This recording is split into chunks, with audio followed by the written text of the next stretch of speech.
can't tell how loud it is. Looks like it's probably alright. Maybe it's a bit loud. Turn it down a bit.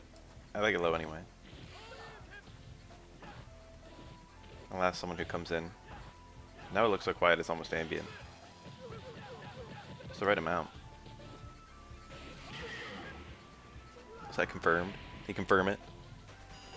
Staying strong, single hit confirm. Close strong, no less. Ah, that was nice. Wow. The double parry is aggressive. He probably thought he was going to be parrying TC. Ah, why can Yang vary that? Yang's the bullshit. Yang would be a lot worse if you couldn't vary record timings, I guess, because parries. Wonder if both hits a close fierce hit, it would have dizzied. Maybe.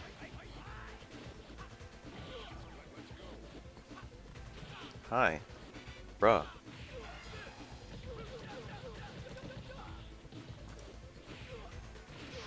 It's 5 AM and I already slept and I already woke up.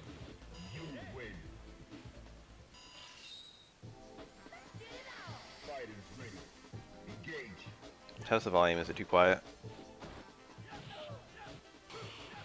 Jump short. Sad looking normal. Especially when it's parried.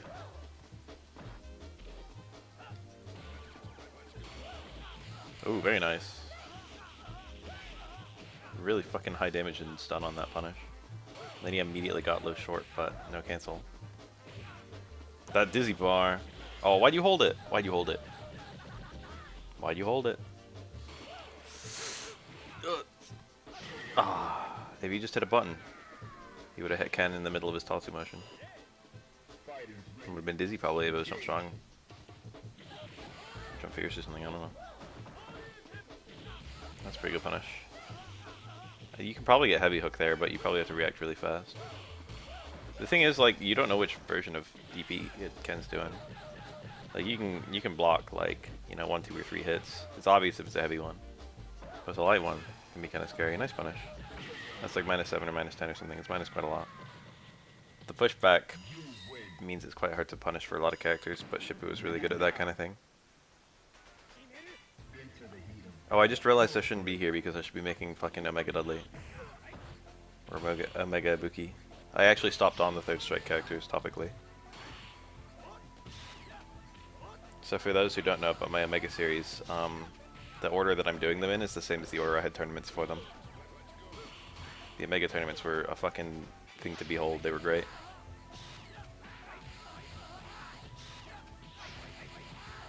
Z.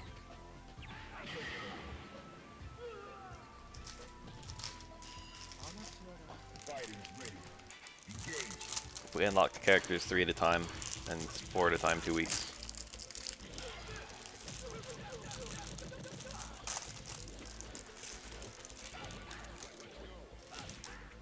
Oh, this is a sad place to be. Oh, a nice punish. Yang doesn't really have nice punishes, you know. Ah. Weird place for Yang to parry. It's the time where you would expect Ken to parry. Ooh, that was so awkward. Ken parried, expecting dive kick timing, and Yang just did jump runoffs though. If Yang got a combo out of that jump in, it would have been it, I think. Jump runoffs, staying short. EX-Rekka, I don't know. EXTP. This guy's so good, but he does EXTP. Therefore, proof that EXTP never becomes bad. Okay.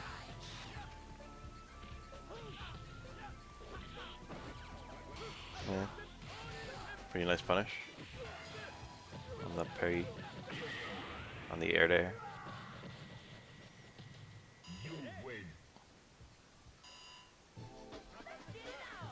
Are you ready? Go! Ken Yang and Ken Necro are both very third strikey matchups.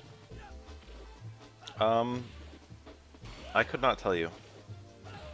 It might be a stun difference. It might be a consistency difference. Maybe close fierce leaves them closer. Could be speed for all I know. I don't know the relative startups. There are a few heavy normals that are faster than strong normals. I mean medium normals. Prepare to strike. Now. TC straight into super. Most athletic Street Fighter character? I don't know. That's a hard question to answer. Like if they were all like sprinters or something, who could like, you know, sprint the farthest? Elena's actually a decent answer, probably. Like who has the most like well-rounded? Oh, what a punish! That's kill. Got the grounded fucking punish with back medium kick. Hit the landing recovery. That was crazy. Final round. Now.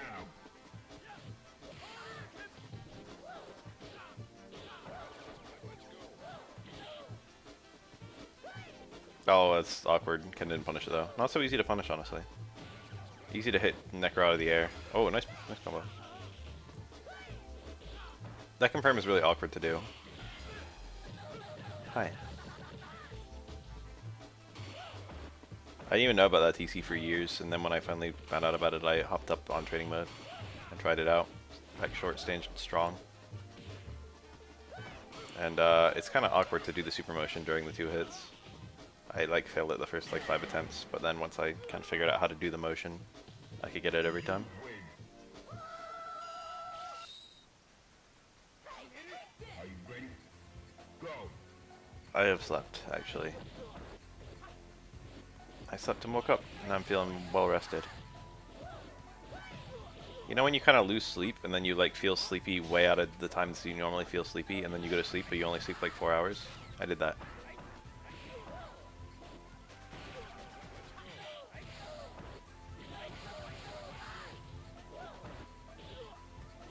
Ugh. See how long the commitment for the forward was? That's the problem with Necro. A lot of his buttons just take like an hour to do. 12 has that same issue.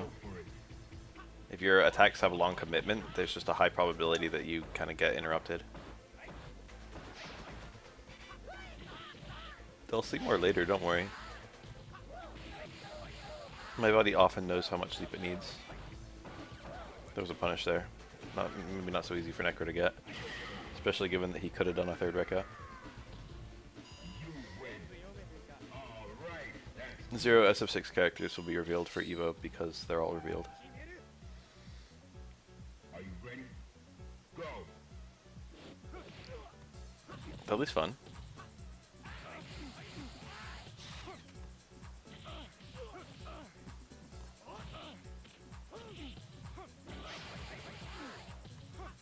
Oh, nice cross-up block.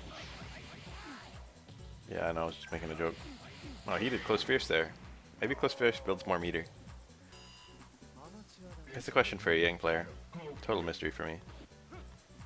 I remember I saw both Yangs do both, and I wondered for a long time what the difference was. But yeah, Close Strong is stronger than Close Fierce. I did eventually lab it and figure that out at least. Nice. He did the short swing blow combo. Yang was very pressured to parry there. EX Rekka, I mean, if you're only going for the first parry, it's not hard at all. The problem is there's a lot that can happen, not that the parry is so difficult. If Yang's point blank, then you can just do parry into like certain close normals or throw or something like that, and even if he mashes out EX Rekka as fast as he can, you'll still hit him out of it. But if he's doing it from kind of far away, it becomes more tricky, because maybe the button you want to push after parrying an EX Rekka, he can interrupt with another EX Rekka hit. So oftentimes with the EX Rekka, you see people go for like 1 or 2 parries, or even like 3 or 4, just to let Yang get closer to them. It's very awkward.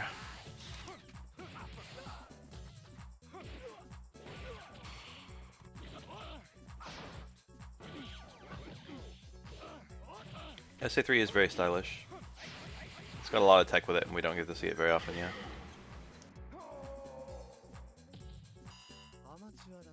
But you've kind of got to choose between EX Rekka and SA3. Like, picking SA3 as a super is kind of like a commitment that you're not going to ever get dizzies.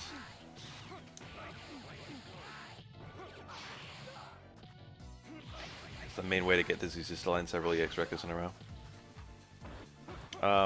Hitbox is, if you're going to learn on anything, probably you should learn on a hitbox. That's my opinion. It depends on what character you play though. What kind of archetype?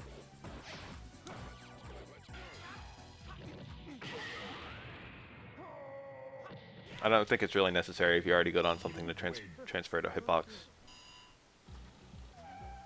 But if you don't know anything yet. Fighters ready.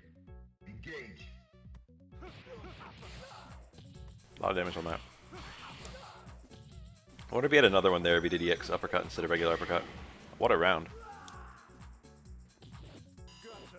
Alright, that's cool. Into the heat of battle. Go for it. He parried, he canceled that even that high up.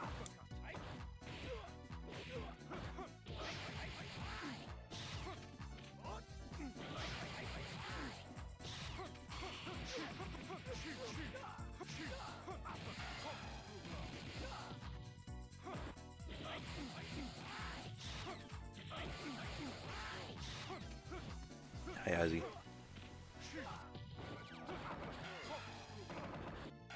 Oof. Holy oof.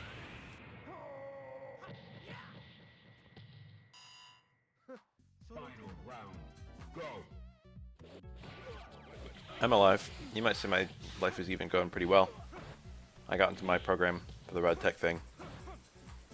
It's very competitive. They only accept about 30 people a year.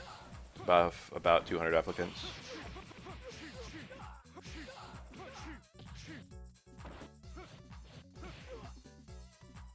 No, you cannot cancel corkscrew into another corkscrew. You win. Now. Anyway, I'll be doing that in the next month. And I'll be doing it for about 18 months total, I think.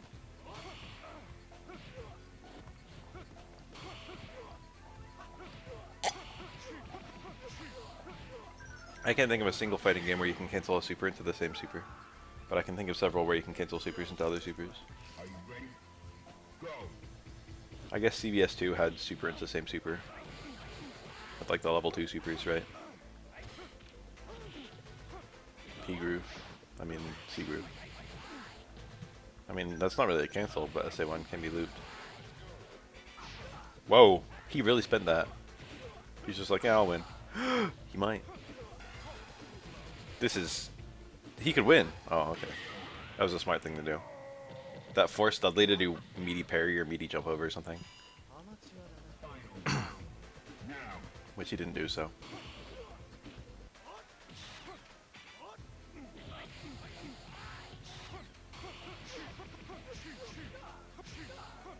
Nice. Love that combo. Dudley, like, I don't know, he was aggressively trying to win that round. It was, like, super hard to win. Oh, he tried to super cancel. He tried to do the sneak under into the autocorrect super cancel. It's over, though.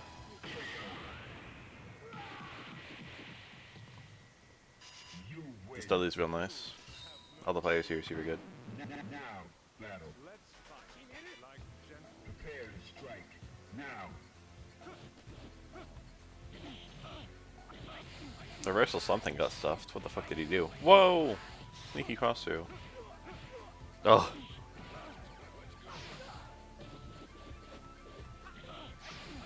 Busy. Gotta be meter build. Into the heat of battle. Go for it. People probably would have loved it more. Dash? Was that a parry attempt? What the fuck? Yang has a hard time even getting a cross out. It's not impossible, but not common. That's a cursed post. It's a blurst post.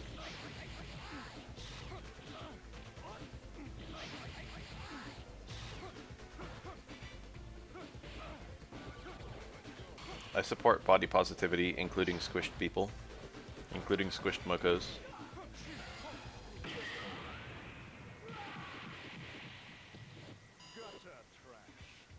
Final round. Oh yeah, Evo's coming up.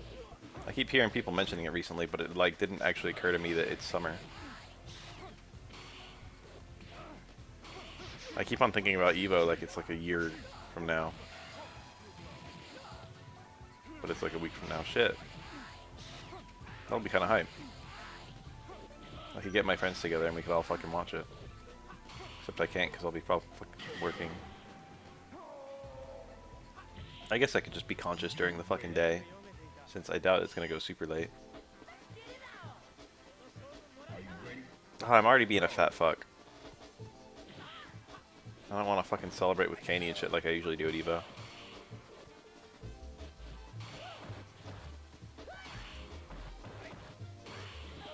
I'm still eating fucking those beans and mac that I made. I did the math. That fucking tray of macaroni and cheese I made was 7,000 some calories. It's like 7,500 calories for the whole tray. I divided it into 8 portions. So if you do the math, it's probably something like 800, 900 calories each.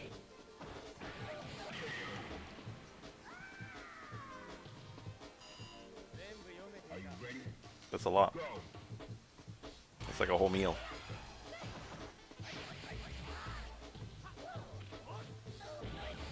Anyway, I can't bear to see food go to waste, so I've been slowly picking away at it. Got the combo? I love that. He did like a block normal into walk in low parry. That's like how Oro has to play at top level. You just have to be really aggressive about your fucking parry attempts.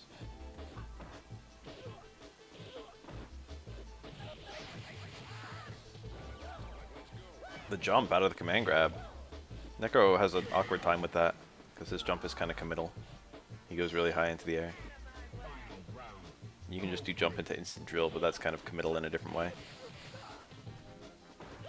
Whoa, it whiffed. Point blank electricity can whiff on crouching twins.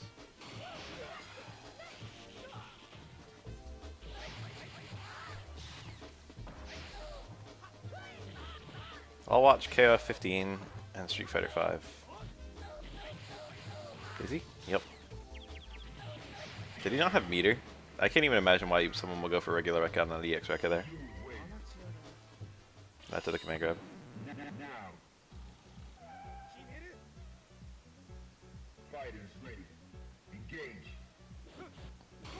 A bowl of fruit's a good idea. I can just get a whole bunch of melons and shit. I can home make it. What should I do?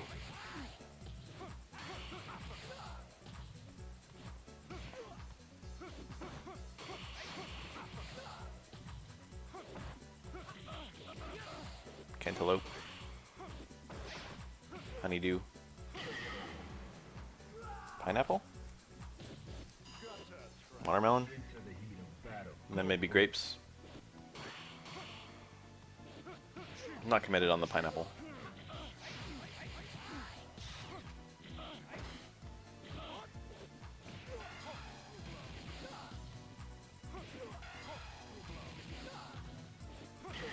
I feel like if I just cut up like one cantaloupe and one honeydew, and one watermelon, that'll be an obnoxiously large bowl of fruit already. Just one of each.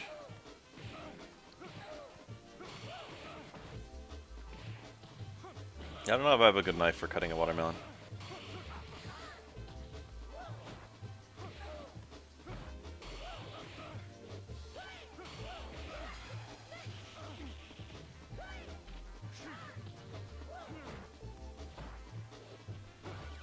Kinda weird looking.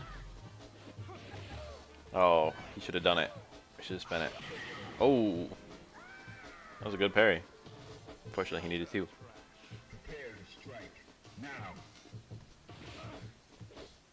The only sword I own is an FA and it doesn't have a blade.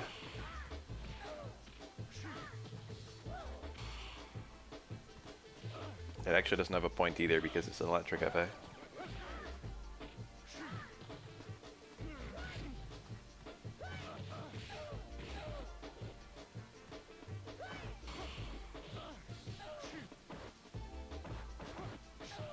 Oh, these fucking block string. Oh, no, no, no. Okay, it worked. That looked like it never should have worked. That was a cursed ass connect. I've got $1 million idea. I probably brought it up before. But, like, if someone copied this, they could make a lot of money on YouTube. It's called Kitchen Ninja. And it's just cooking videos, ordinary cooking videos, but whenever you need to cut something, you cut it with, like, a kunai. And you're wearing fingerless gloves in all shots. But no attention is drawn to this.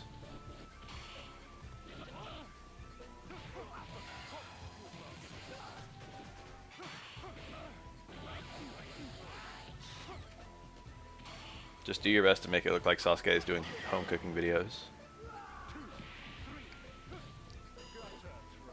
Are you ready? Go.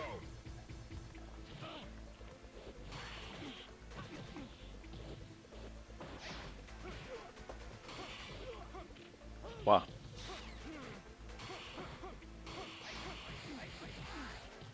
See, that was tricky.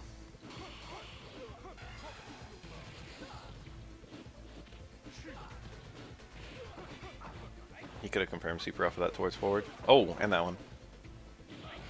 I think that's not so easy though. I think you can link super there. You can obviously cancel super. But I think clicking it works too. Wow, the TC! I missed. He probably has to do jump over into EXTP there or something. But he hit a button midair, so it was landing recovery. Nice. I mean, he could have tried to parry too. Dali not having a cross up is an issue for him in those kinds of scenarios. Rose into meaty parry. Aggressive. There we go. Very aggressive.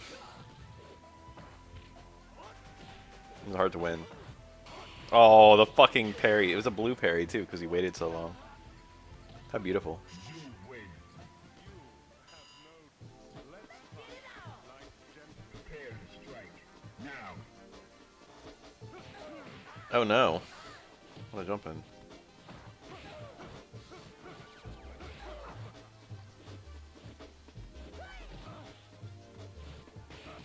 Okay, it's a start. I think back strong might leave you a little bit further away than back forward. But I don't think that matters for like super cancels or anything. Maybe it does. Oh, what the fuck? Got caught walking. Trying to do walk and throw something? Who knows? Are you ready? Go. Oh, you hate to see it. Low strong got stuffed. He did it too late, maybe? Reversal, instant air. He did the reversal overhead. Tricky. Went for grab. That was a real cross up, but you know, it was a grab, so it didn't matter.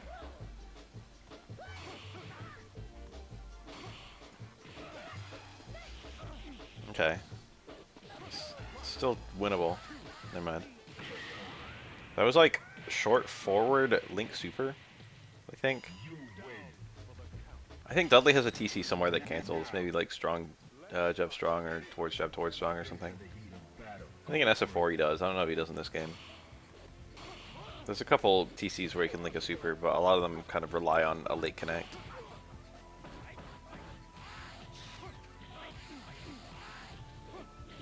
Necro is super unique. It's very understandable to pick him, despite the fact that he's not a top tier.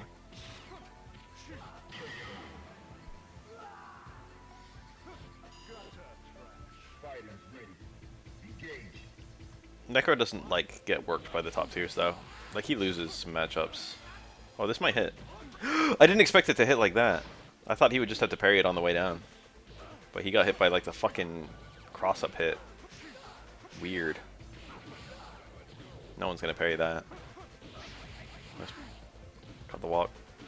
Was that a deliberate whiff? That's awkward as hell. Whiffing special moves is something you see in other Street Fighters for meter build, but in this game you just whiff normals. So getting some kind of knockdown into a whiffed special move is just super ugly.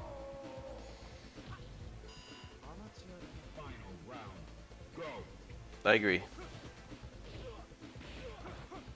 I feel like he feels like a Darkstalker, but especially his stage and Second Impact feels like a Darkstalker stage. A weird train thing. Like, we could have had Necro and the Darkstalkers instead of what's-his-face? The Frankenstein guy.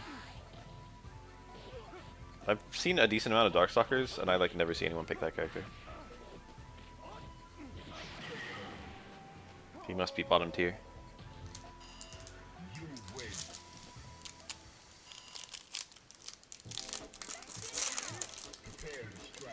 What's his name? Victor? I haven't thought about him in a while.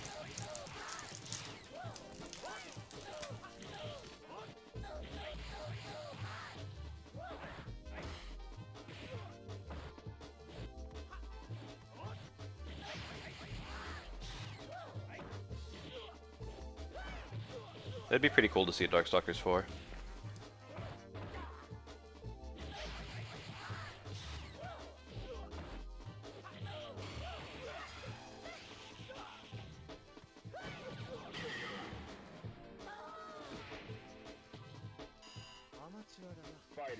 Drill can be kind of obnoxious, but it leaves you in such a weird scenario.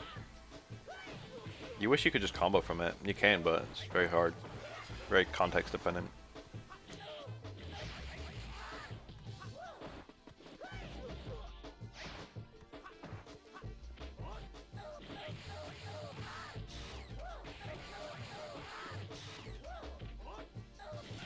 When I see Darkstalker's footage, it's almost always Raptor, Talbane, QB, sometimes Rikuo. Now, Usually it's not even shit like Morgan. into the heat of battle. Go for it. Sasquatch.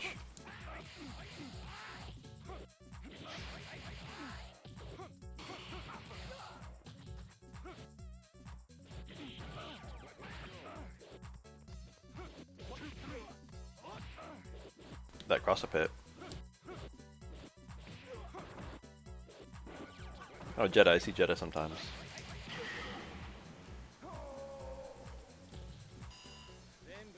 Into the heat of battle. Go for it.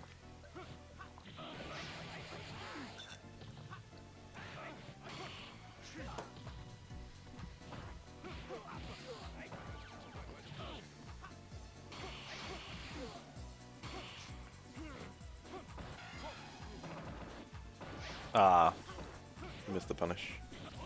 That one's a pain. You want supers to just have nice big punish windows.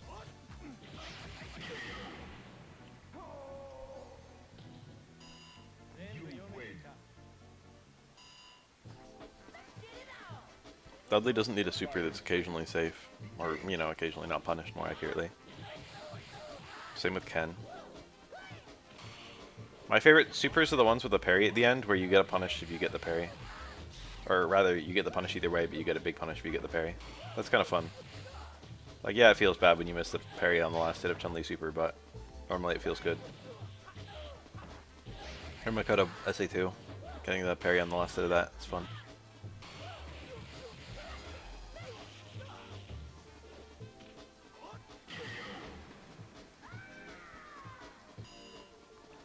Prepare to strike. Now.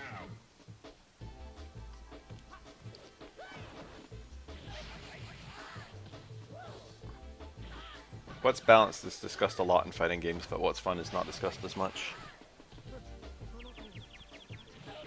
I guess it depends on who's doing the discussing. You win. Alright, that's cool. In my video game just recently, I implemented a foot stomp. In the actual game, when I have real animations, it'll probably be a shin kick rather than a foot stomp, but you know, the idea is the same. And I decided to not have it do any damage, but instead to just reel the opponent, and then you can attack them.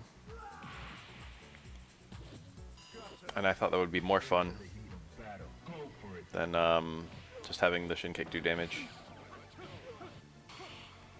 To have a little two-hit combo.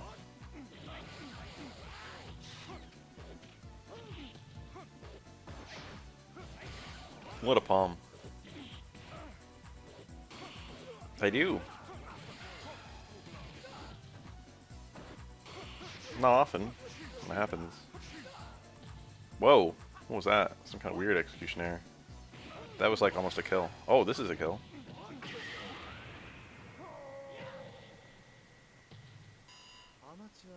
Final round. Go. Oh, did he parry? Weird. Trying to connect. Ah, jump over EXDP. Classic. If he does an empty jump, that's just, oh! Nice punish. EX Rekka disease. And that he's dead. The failed super! The failed parry! Oh. I think he could have blocked that out. I think he wasn't dead. That attack was no chip. Into the heat of battle. Go for it.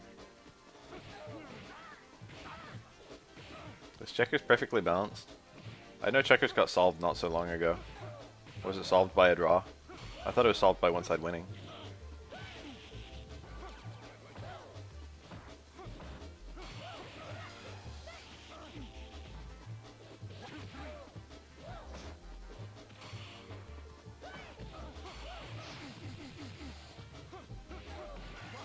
Nice.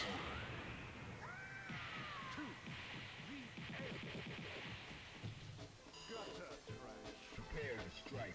Now.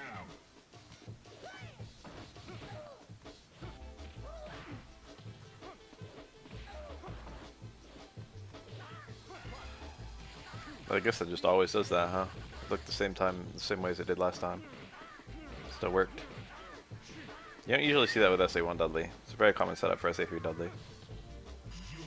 The problem with the air resets, that one doesn't matter so much because the parry there is quite annoying.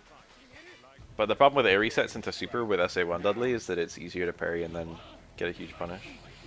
Sometimes if you parry an air reset against SA3 Dudley, you don't even get a punish on it. Oh, he went for optimal. And he dropped it and now he's in the corner. Things went awry really fast. The extra kills. Now just like a combo will kill. Not so easy though, is it? Oh, oh, there it is.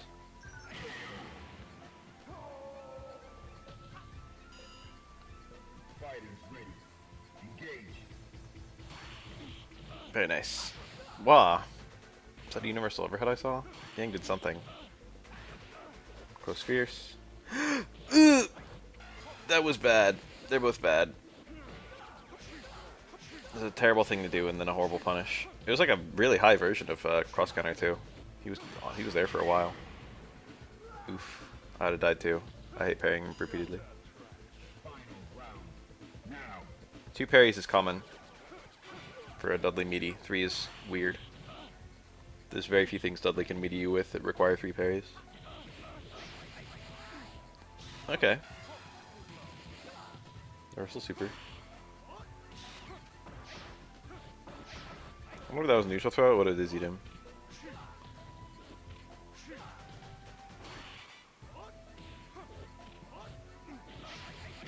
Okay. You win. Who doesn't do the last Rekka there? Fighters ready. Engage. Is there a trade combo there? I wonder. It's real far out. That should be illegal. They should delete that. Dive kick has not enough recovery if you whiff it. Parry into stand medium kick? Was that an accident? A foot and he's not watching. That's horrible. That's a horrible pair of things.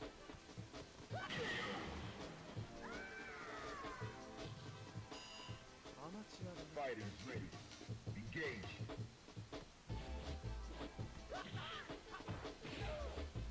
I was gonna say that's 12's foot because it's so white, but I don't know if 12 has toes. Nice. Next hit can kill. Oh, there it is. GG. He can spend no meter too, I think, with just electricity. Or that. Electricity might not hit enough versus Yang. I think 4 hits of electricity would have killed, but Yang maybe only gets hit by 3. Round. Now.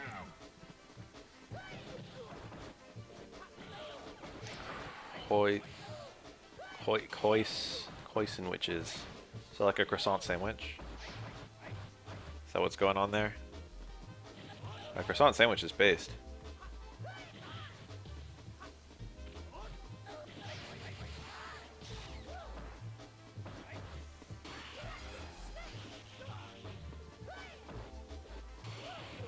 No, he did the heavy version. That was a weird error. Was it a failed super? It must have been, right? He wanted back strong super and he got back strong heavy spinning hook. It's kind of weird to do the heavy punch to do the super. Why not like light? You win. Back strong into light hook or back strong into super are both sensible things that can be implemented by light punch. So back strong into heavy spinning hook is a really weird mistake.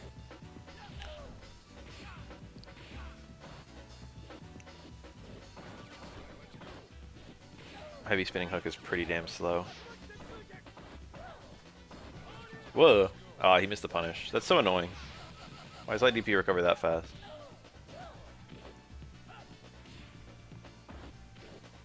Okay. It's difficult situation. That's probably gonna be cancelled to like a fucking heavy DP or something. I mean, I don't know. Ken could have done anything. It was a tricky scenario. Now. but it's very common. It's an option that Ken permanently has when you're at chip health to do stand medium punch or low forward into uppercut. Okay. Oh, 3. Ah, Necro's so tricky. Even with the parries. Ugh, he wanted heavy spinning hook and he got stand fierce. That was a bad drop. How in the fuck was that not media electricity? Like, bro, just do it. I guess there's a possibility that Ken parries like a dozen times and just gets a bunch of free meter. Trying to run out Ken's bar is not really a thing you can do against him, though. There are certain characters where you can meteor starve them, but you can't really meteor starve Ken.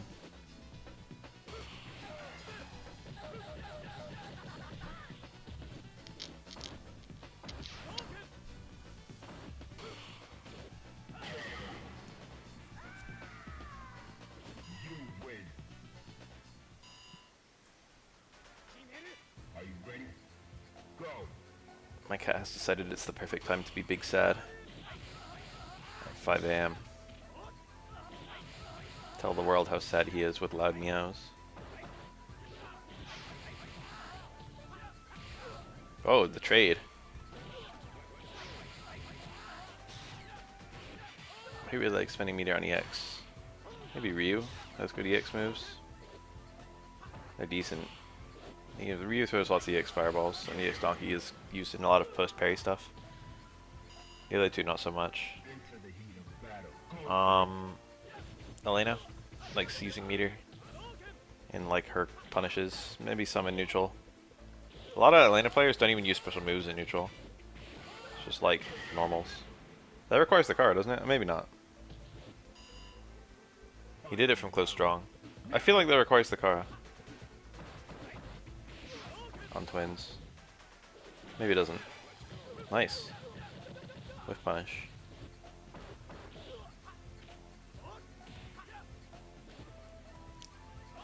Wah! Didn't get the grounded punish though. A lot of lost opportunities in that moment. Whoa!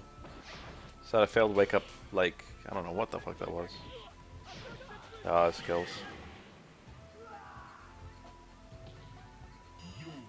EXO Tatsu is way too damn rewarding. For being as neutral dominant as it is, it just feels like it shouldn't just also wipe off half the opponent's life bar. Okay, maybe half's a bit strong.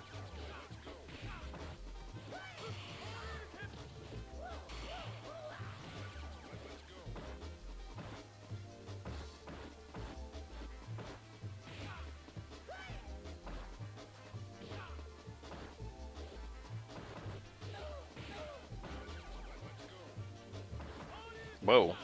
Nice punish. Whoa, no super? Medium spin hook and no super. I would spend that super 100 times out of 100. And if you're not going to spend the super, you think it'd be light spin hook. Medium kind of leaves you in an awkward position. I think you're frame advantage. I'm not even sure. You might be like fucking 0 or something.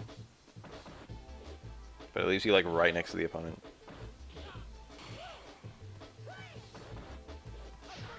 Ugh. Double DP? Yeah. Double DP into medium DP. It was a mid-air connect versus Necro. That didn't require Kara, I don't think. Cool way to see him get like a little bit extra damage though. Ken can punish that pretty easily.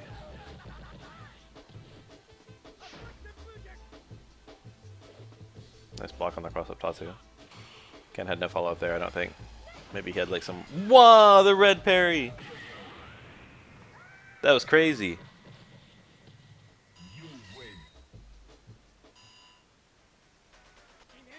Are you ready? Go.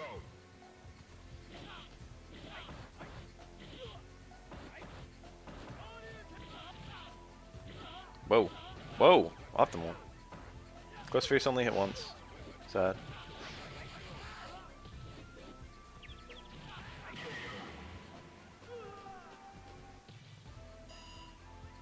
Prepare to strike. Now.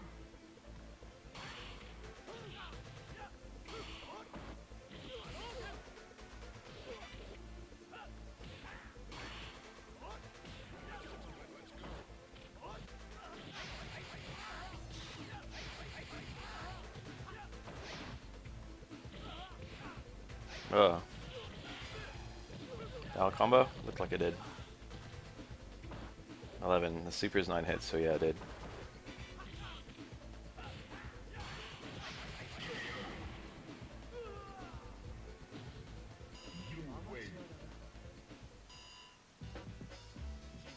Now my cat is sitting directly outside my door meowing. I haven't fed him in the morning in years. I don't know why the fuck he's singling me out. Okay, it hasn't been years, but...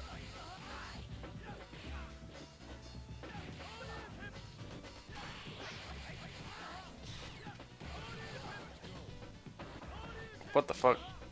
No confirm. He went for a close forward into close forward. Didn't get it though. With a more typical punish, he might have gotten a dizzy. Oh, it's over. These characters are a little nasty. I want to find someone else. Do I really want to jump around in videos? Just to fucking see some characters that aren't these 3? 4? These 2 plus Studley and Necro? A little bit I do. I just feel like we've been watching these guys for ages. And I like when there's some other characters on the screen. Like, when's the last time we saw Nabuki during one of these videos? Are you ready? Go.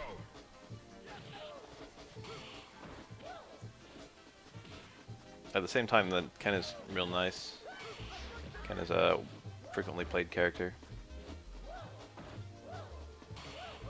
Gah.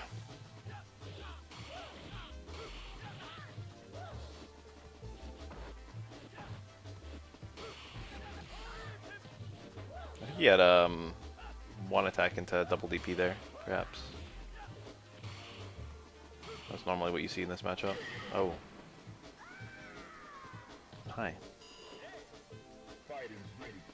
Engage. Nice. Funny freeze frame on Necro.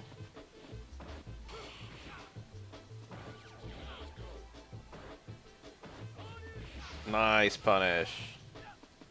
Did a nice amount of damage too. A regular jump in Tatsu. Necro could abruptly win at any moment, I feel. Oh, midair hit. Ah. Nice punish again. Very low risk to do that. It's a very good red attempt, the red parry to go for. Ooh, the TC. Okay. That looked like walk-in parry, and walk-in parry should have worked against so strong. Oh. Let's jump around a little bit. This one appears to be these same characters.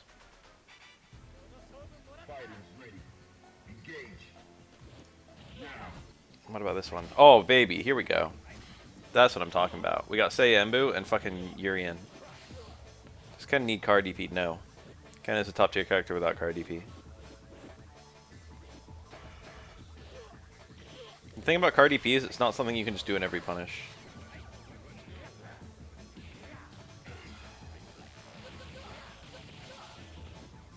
And you can't confirm it at all. You can confirm it from, you know, a parry. But then it's just kind of a punish, if you know what I mean. You can confirm it in the corner, in which case it's not difficult.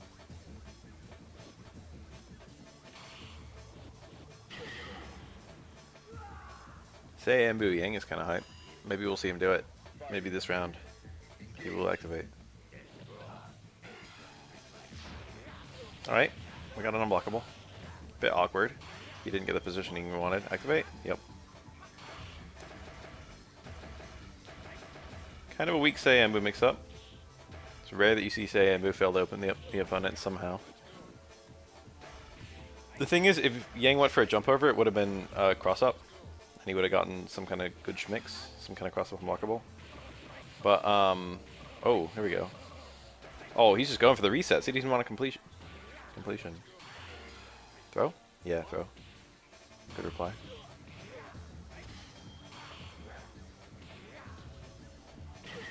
Delayed universal overhead, very strong. There's like delayed shimmy universal overhead. It's good against everything. Prepare to strike. Now.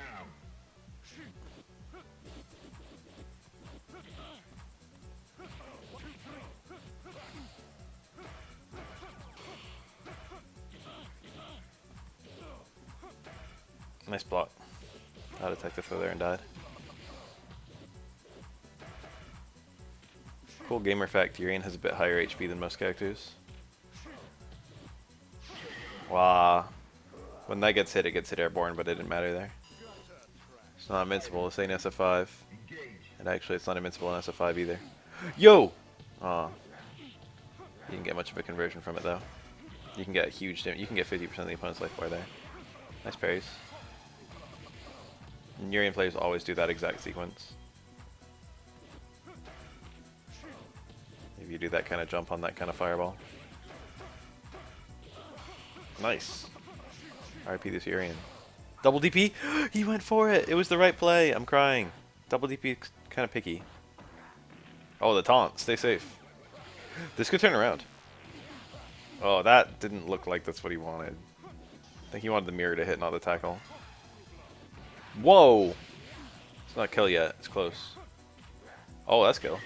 Jesus, what a comeback. Dully, like, fucking, how did I let that happen? Alright. That's usually a pretty free punish if you parry the double leg crouch fierce. You just land and hit him. Or even you get a jump and hit if you are so inclined. Tricky. Very good. Urian's got no meter, but great screen position that he just gave up. Ah, you don't see that very often.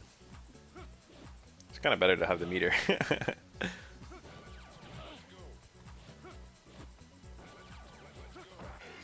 Okay. EX mirror. Can't interrupt that. Oh, yeah. That ducking was bad. Man, Urian. Good comeback. Alex! Hype. This matchup's probably not too one-sided. Probably decently even. I imagine it's better for Urian, though. How is it heckin'?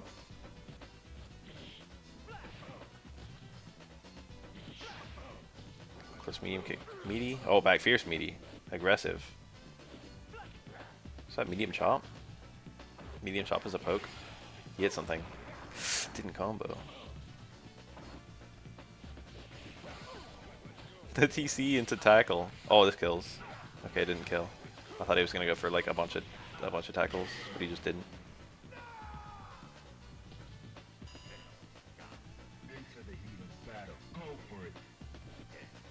The knee drop whiff is kind of cool. Catches limbs without being overly committal. I don't think it's great, but it's kind of cool. Towards strong, decent poke. Headbutt, knee drop. He couldn't get anything. I think there was some kind of partition there that would have done something.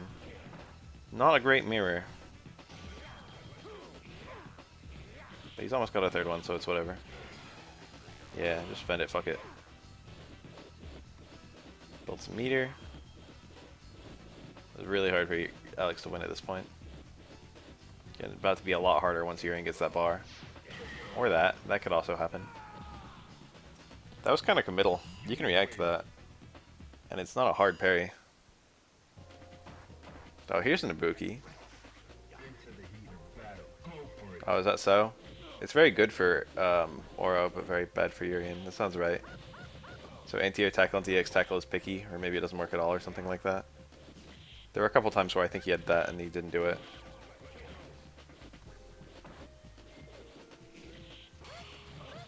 Cool parry, good punish. Wow, she did it anyway.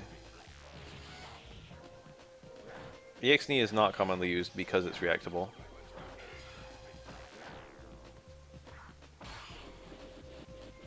My man's saying he saw the EX knee, but he's got the little icon. Do you have the stream open twice? Prepare to strike now. The RTC, that weird. When Ibuki does that little command dash cancel, I think it's usually minus. Oh, got opened up. That's a bunch of meter back for Urian plus a bunch of damage.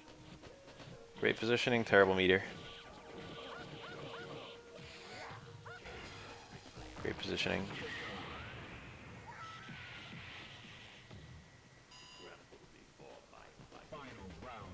Meter is everything. Oh. Oh, beautiful. Spooky's playing good. The trade. Back medium kick trade with Fireball. Cursed. Back medium kick is a cursed normal in general. SA1's quite good, yeah. Her other supers aren't really notable. Whoa, he's dead.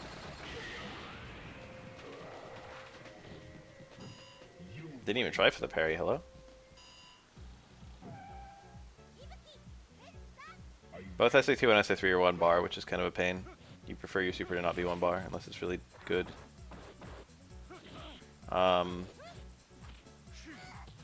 EX is kind of nice for Ibuki for the EX emojis and stuff. EX Kunai too, I guess. EX DP even. SA1 is, yeah, the chip is the chip is borderline free. And then also you can use Instant Air Super to be a true mix-up with throw. So even though you can't use it like a traditional super, it's very obnoxious.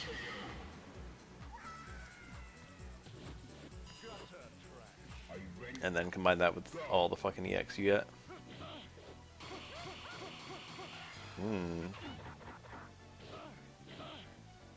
By getting all those parries, Dudley forced her to spend meter, and actually I think she was unsafe there. Being barely airborne is the dream. I was doing that a lot versus Bungus in our last little set. If you have time to get a jump off, you'll jump like a couple frames. Wow. And then land and you'll land instantly and not get hit.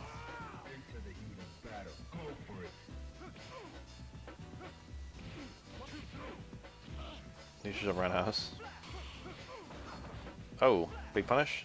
Would have been. He looked like he tried to back up a lot first to ensure that Dudley wouldn't go over his head.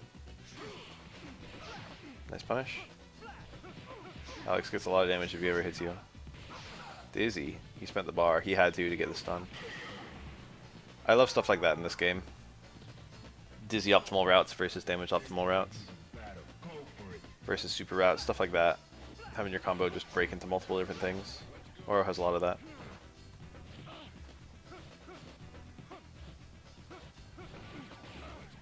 Wow, I just got hit 3 times. Stand Strong probably buffered. Oh, Sermona's buffered though. Dudley's buffers are better. Okay, another Stand Strong buffer. Jump Fierce just whiffed.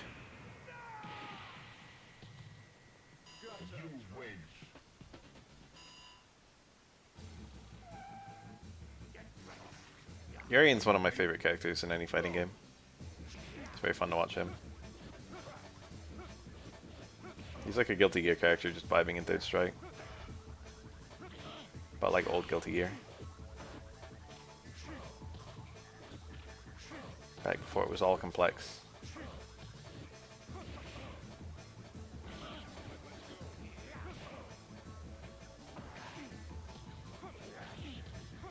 Is Dudley also like a Guilty Gear character? I didn't get that feeling. Whoa, he bonked the mirror in the recovery of his grab. Imagine if that killed you. That's probably a punish.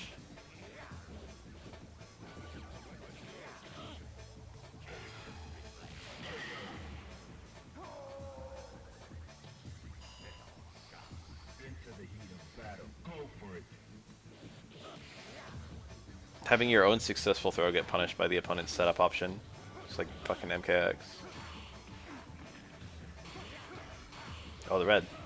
To the fucking TC. Rare footage. You have to go for EX in the context that he got it. EX tackle was the only completion. I don't even know. I don't know.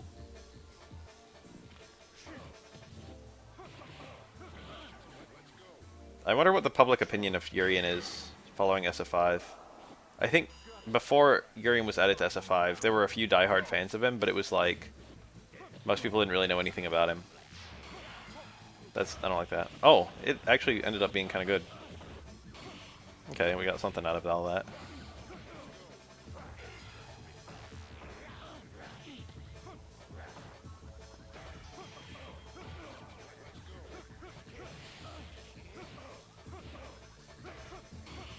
Nice, this kills, I think.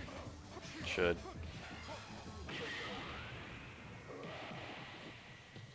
But anyway, now that Yurian's been in SF5 and is kind of spiritually similar to how he was in this game, I wonder if he's built up much of a fan base. Into the heat of battle. Go for it.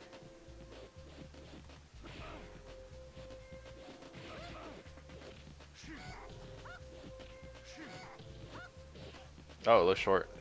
Hit her out of like a taunt or a uppercut or something. She got hit airborne. Like, same thing.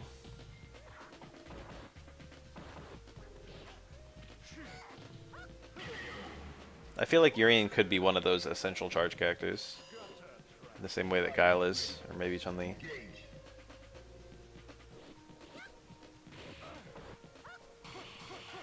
Nice, that's probably gonna get out of the way, never mind. I thought it was good. Low parried stand jab. That's the downside of stand jab. Parry either direction.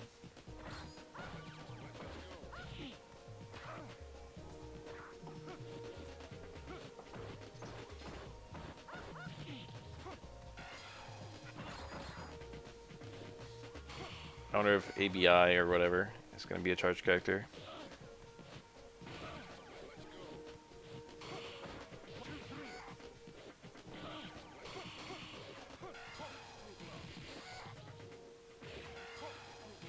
I can't believe that comboed.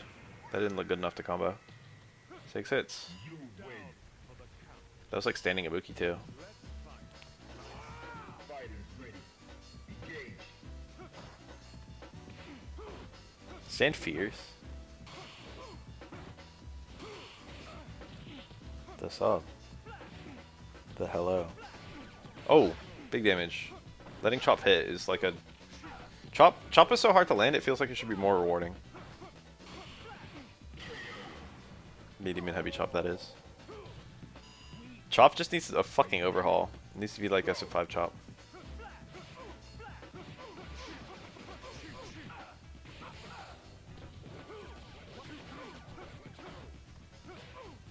I firmly believe that if Alex could cancel Light Chop to Super, it would fix like a large portion of his character.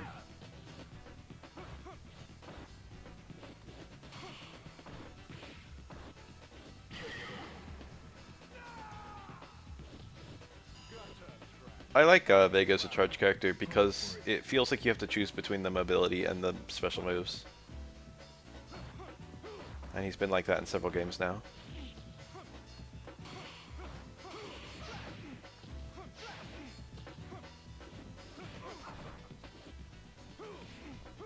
There are a lot of King of Fighters characters like that, not like necessarily because of charge moves, but characters with kind of really good normals and then really iffy or specific special moves that kind of force you to either use the special move by itself or to kind of play the character without specials. Like Billy, or maybe Choi, I don't know. Chang too, I guess. Fighters ready. Engage.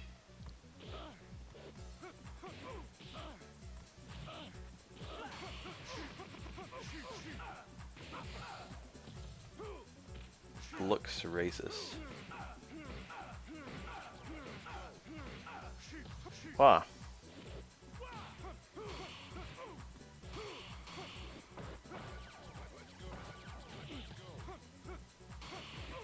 Oh, what a cancel. The light parry. Cross counter. Fighters ready. Engage.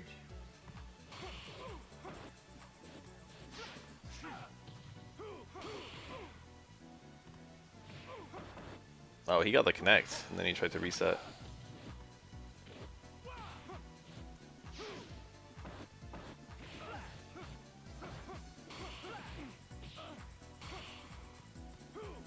Ah. Could have been a bigger punish, but what he got was not bad at all. He got the corner. Parry, and then he waited for the parry on the 2-hit EX chop as well, I think. But Alex just didn't do it. Oh, this kills? No, not quite, I think. Oh, it did kill. Final round. Now. Pretty nice.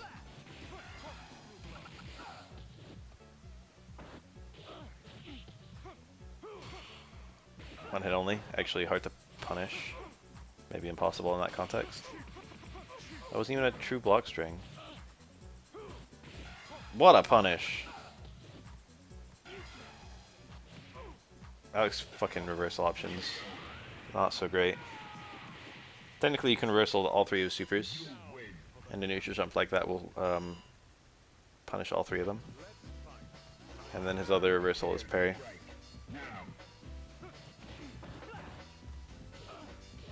Jump jab, rare footage. That looked like close jab. He tried to cancel to command grab, anticipating Dudley to parry the close jab. Pretty funny, but Dudley didn't parry it, he just ate it. Close jab cancel to command grab is a funny meme. Because again, you can parry close jabs high or low, so it just, you know, catches people going for parrying into button.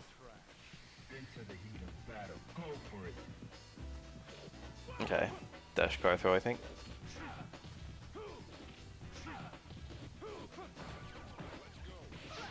Nice. It'd be nice if Alex had more momentum. He does when he's got a cornered opponent.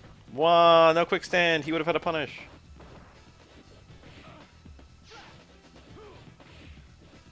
Always anticipate your opponents to drop their combos. Okay, this could turn around. It's not easy though. Oh, he wanted close medium kick and he got far medium kick.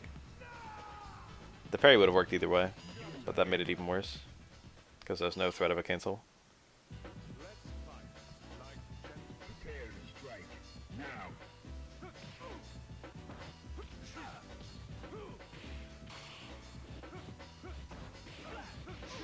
Nice.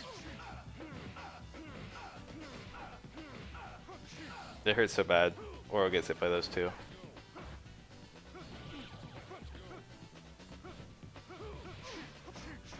He was playing Alex against you? That's one of his characters. I've only ever seen his Akuma. He's mad good. He's real good. Very, very top Western player.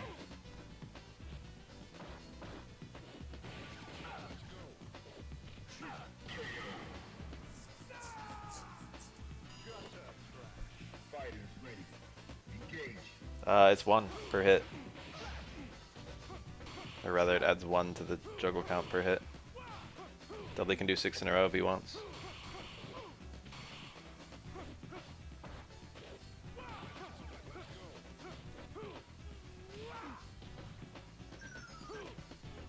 The command grab.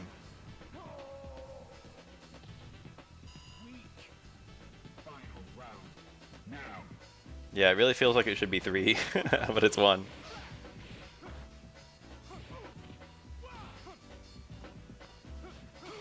Probably he did. Lariat, probably an accident. Maybe wanting car throw, who knows. Lariat's not a button that people usually do on purpose in this game. You only see it in very specific contexts. That was technically a super knockdown, so there's no quick stand. That looked like a fake cross-up almost. Oh, he went for optimal. It was greedy, but also understandable. This Alex player is alright. Alex isn't very good though. Yeah, you can react to crutch hard kick. Reacting with a parry is a bit difficult, but you can block it on reaction. It's fast enough that it'll occasionally sneak in though. It's like not that slow. It's still quite fast. I don't know the startup. It's probably like 22 or something. It might be faster than that.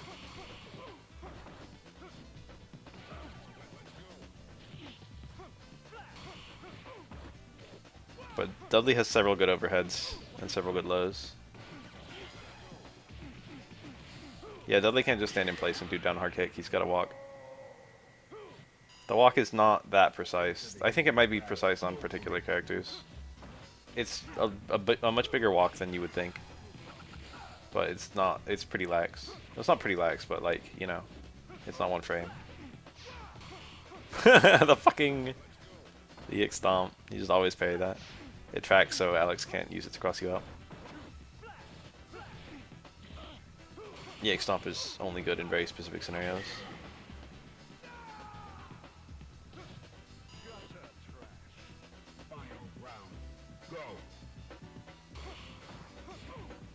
The overhead, but he didn't confirm super. Was it standing connect? I didn't look. Oh, that was a super attempt. Nice punish. Pretty nice whiff punish actually. Staying strong. Parry there is obnoxious. Just one frame if you didn't parry post freeze, or if you didn't parry pre-freeze. Of all fucking things, he did jump short. Just hit any other normal. Would have killed. Hey Yang, probably no, I was probably gonna do SF4 Super Makoto. Or maybe Super Hakon. Block Dudley Scoop. When I hear scoop, I usually think of a throw, if I'm being honest. Do you mean scoop like down roundhouse?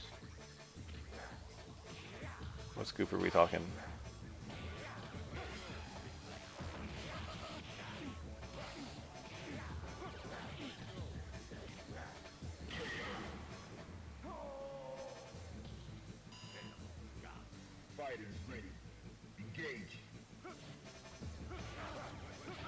He anticipated Dudley to get hit, Dudley to parry the down fierce.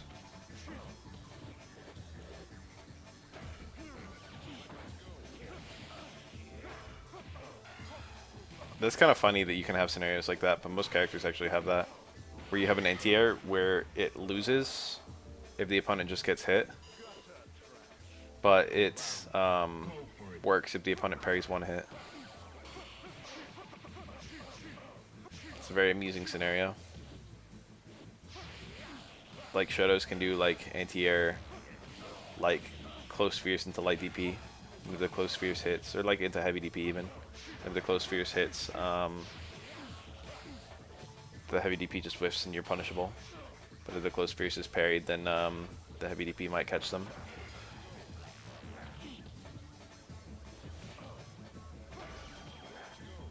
Very nice.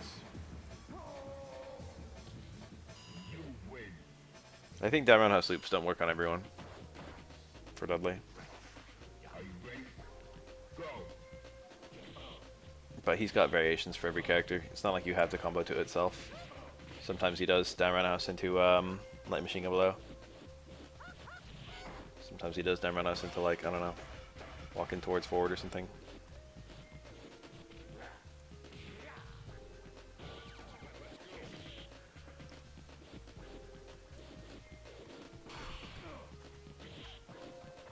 Gil would just break the whole game. They'd have to, like, you know, redesign the game.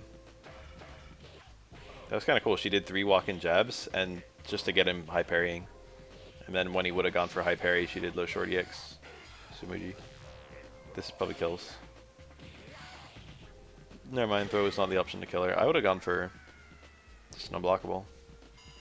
Throw is good because it catches people going for parry. Which anyone would parry there. So throw is very reliable. That stand jab is plus 1,000,000. It's like that plus 7 on block stand jab. Very obnoxious if you can't tuck it. And Urian is like the game's tallest croucher.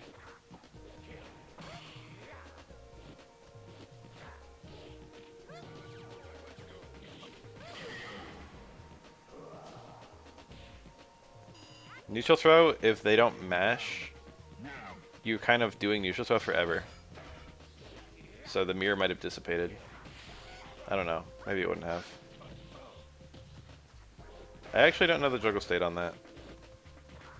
Throws usually create a 0 juggle state.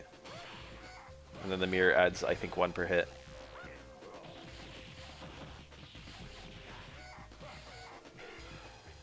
Yeah, okay. Exact numbers I just gave.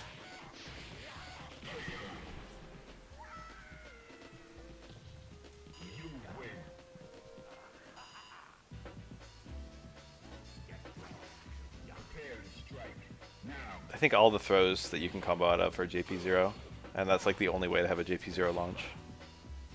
Stuff like Necro throw, or Remy throw. Hugo throw. Cool. He might have had a juggle there, but it was really far out. Car throw.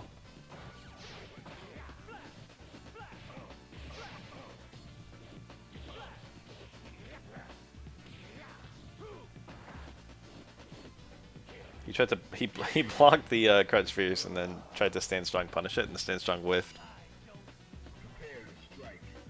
Alex is a sad character. His cancel situation is so fucked. Having 2 cancels is so garbage. Like, technically you can cancel his lights too, but they don't go into anything. Except super.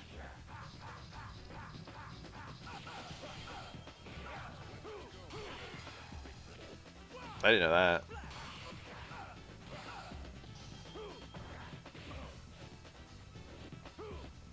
Yeah, you could bounce the opponent off of a throw into mirror into tackle chuckle works.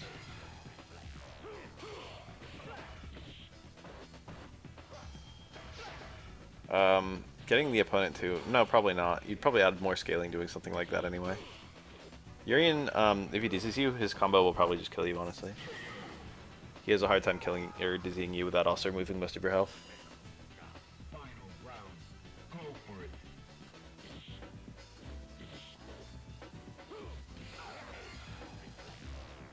Like, not only does Alex only have like 2 cancels, but they're both mediocre.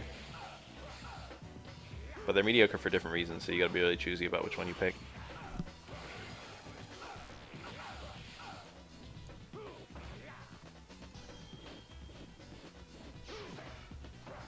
I know you can do that versus Chun. I've seen it versus Twins before. It's funny looking. The post grab super. Alex is a... He's not a mess in this game. Well, yeah, he's a mess in this game, but he's not horrible. He's not the worst character. Urian had to be adapted. Alex was adapted just because he sucked. But Urian, like, just didn't work in SF5. They did a good job adapting him to the new engine, I think. Whoa. Shimmy down fierce. Just worked. Great mirror. Kind of an awkward launch, though. The cross-up also meant that Urian probably wouldn't have charge unless he planned specifically as charging around that. Nice. See, all Urians do that exact sequence. We saw that parried earlier. If you jump into Urian and he does Fireball Mirror, he's going to headbutt you. And if you just parry twice, you won't even ever have to deal with the mirror.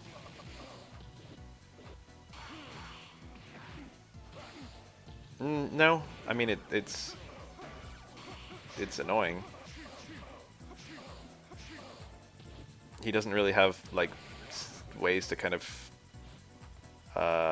mix up people going for parries mid-parry, but he does have a lot of options where parry is often not the right counter, like having a decent car throw. Nice. Or having a command grab. It's more, his issues are other things. Despite his damage being high, his he doesn't really have a whole lot of it's like high for individual hits, but he doesn't really have like a kind of kill you kind of combo. There's a lot of just weird little stuff that's annoying. Like if you land a super, you throw the opponent out of the corner. There are like little subtle ways that Alex's momentum just sucks. It's like his actual mix-up is decent between the good overhead and the car throw. Yeah, all the supers are horrible.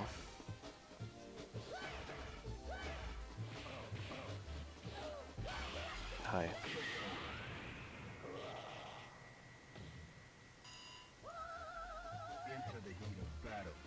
Mika's famous for getting unbelievable corner momentum. That's like her whole appeal. That's why you pick her. Alex got the exact opposite going on. So yeah, it's kind of an apt comparison. Why Mika works and Alex doesn't. Alex's neutral options aren't horrible, but they're not good.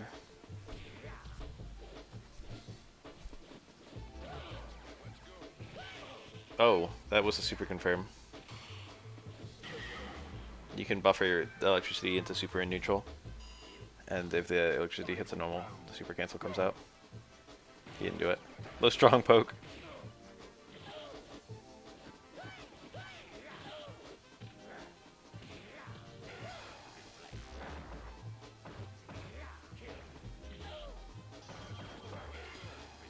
Okay, tricky situation. Neko successfully blocks his way out. Urian's giving up lots of ground to get some meter. Oh, very nice. If that comboed, he would have had the corner plus a mirror. Would have been over pretty much. Now it's game on. Good. Light spin hook is +1 though. Reversal, he did it. He did the wake up overhead. Parry into instant block. It's kind of funny. I do that every now and then. It's an interesting option. Now. Fighters ready. Engage. Ugh, why'd that work? I feel like full screen tackle should never work. Oh, but it's Alex.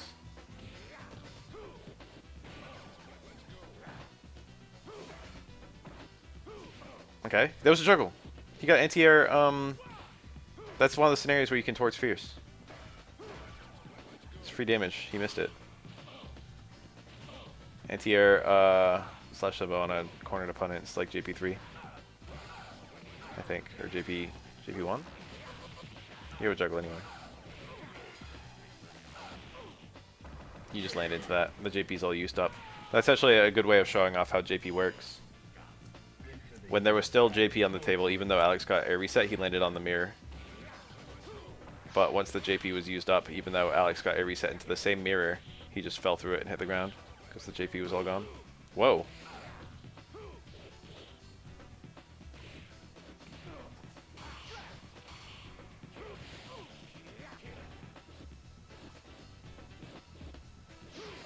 Nice whiff punish. EX tackle is one of Alex's best features. EX slash elbow. Wah! He didn't cancel. Probably rolled the wrong way. That one he got the cancel, but late. Whenever he was caught off guard. Some parries. Stay around house. Oh, that was a whiff punish. Stay around house takes forever to whiff. Mirror? Headbutt? Or that. Yeah, just walking in. If Alex threw there, it would have grabbed Urian. He wouldn't have had to worry about the mirror. Are you ready? Go. Necro has exactly one similarity with Blanca, and it's the fact that they're both electric. And the electricity doesn't even work the same. Okay.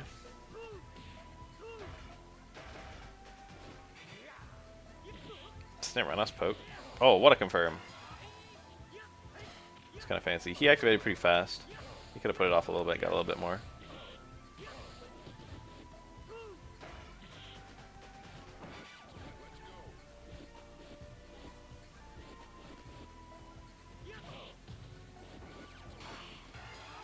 He can block that, I think. Or that. Whiff punish it. It's not kill, but... Oh, it was kill. I forgot that the close medium kicks do so little damage, but the scaling is actually not that high there. So after the Gene combo's over, the punish actually is decently strong. He had dash punch cancel there. Alright, this does some good... Ugh! That was a critical drop. That tackle was pretty bad too.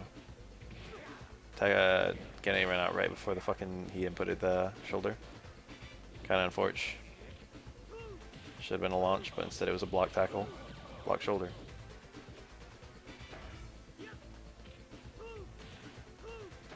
Urian's sprite looks kind of weird when Yun grabs him. Like Urian like sinks into the ground a little bit. Yun's too small. You can parry a dive kick. It's a mix-up. You can meet him midair. Also a mix-up. Jump back is a decent reply to a dive kick. Surrender's ground, but you know, depending on what he does, either you both whiff or you hit him. The footage we're watching is recorded at 30 FPS, and Yun flashes Gene at 60 Hz. So it's either permanent shadows or no shadows.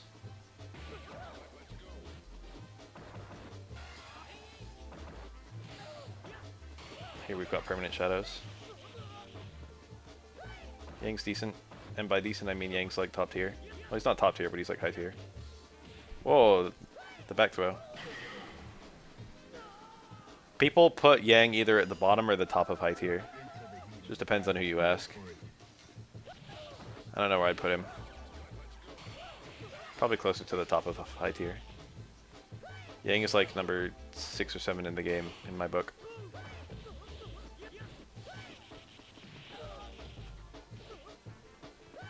Similar stuff to Faye. If you're asking about a Rekka, yes. Technically he has a command grab in the same way that Faye does. He had the command grab before Faye did though. But like it's kind of like Faye copied him really in that particular way. Say Ambu adds a trailing hitbox to all of your attacks. And I think the trailing hitbox cannot be interrupted. As long as you reach your active frames, the trailing hitbox will too. Which means that he can at worst trade in a lot of scenarios. Yeah, exactly like Alpha. Like Vism in Alpha 3. Minus the juggling. It doesn't have like the massive forward movement or whatever from like Alpha 2 though.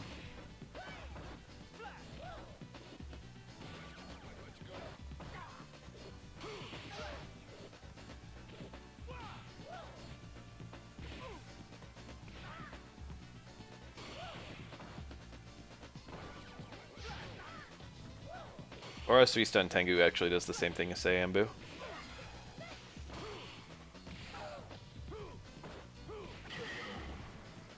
Except the hitboxes for Yang's say Ambu attacks match his original hitboxes.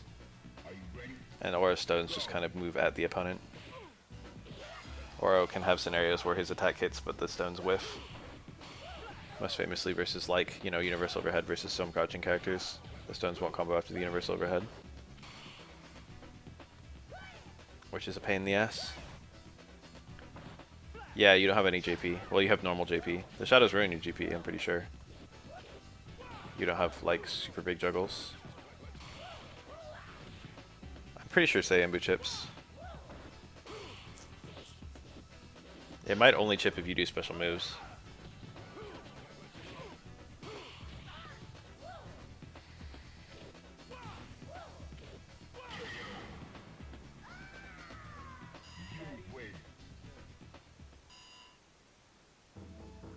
Ryu.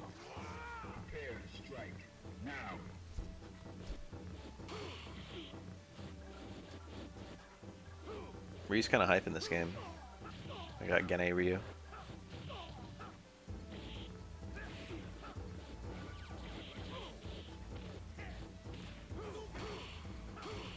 Nice. Good combo. I don't know how Alex punishes Shadow Sweep. I'm sure he can EX/elbow it, but if he doesn't want to spend it or doesn't have charge, it's more tricky. Denjin, wake up super? Yep. That was very nice. That was a terrible Denjin because of that. Oh, okay.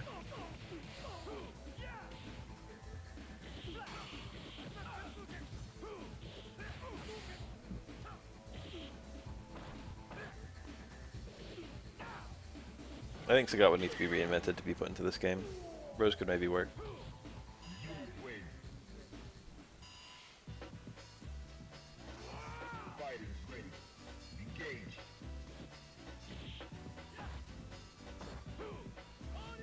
Nice punish. Ooh, very nice punish.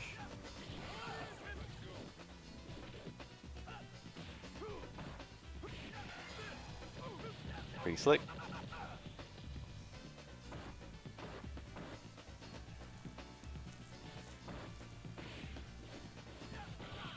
Whiff punished fucking low forward with stand forward. Kind of works like Aura. But it's much worse. Or say medium kick is a better button. Are you ready? Go.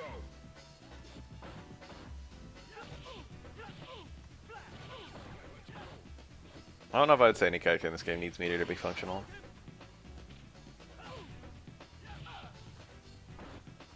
Like Remy appreciates having bar for like having super setups, and it's annoying that he can't get it very easily. But like his neutral is very intact with no meter.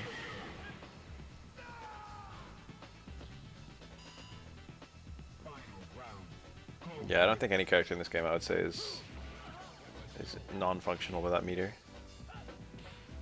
Probably the worst is Sean. The meter Sean is not very good.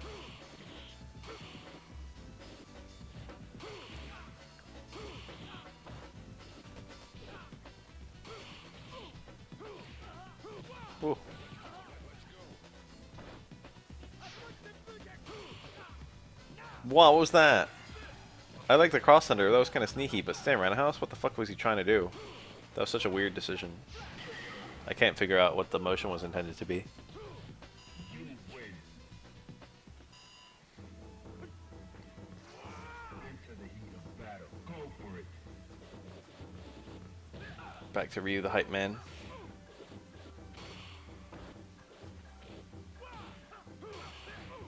Nice parry, nice punish. Well, the start of a nice punish. I think there should have been a Tatsu. Alex is alright. Nice parry. Oh, that was aggressive. Most people just block there. I think he just got a better chance of working.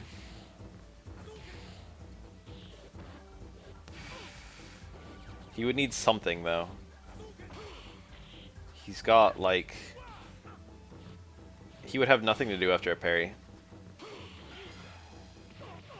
You would need some kind of TC or some kind of inherent charge building attack. Like a launcher. Like Remy Crouch Fierce.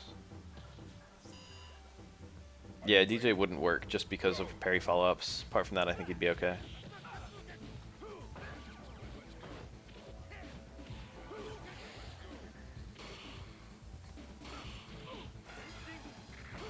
Just make Machine Gun Upper into emotion. Then it'll be fine.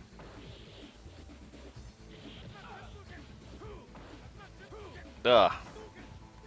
Punishing Tatsu that whiffs over your head is Alex. It's easy to punish it somehow, but getting optimal punishes is a pain.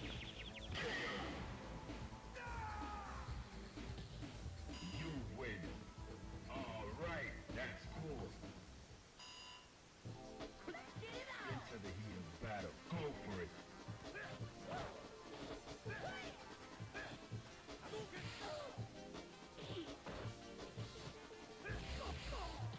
Late hook.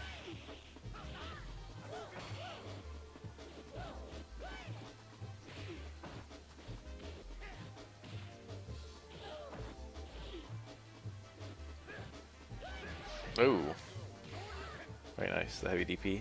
He's all close to the corner. Don't like it.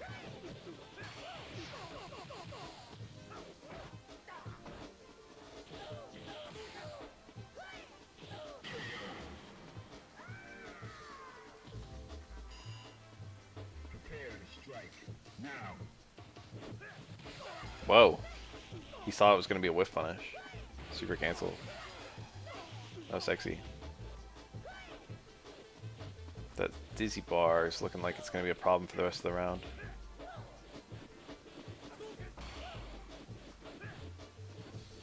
What a catch.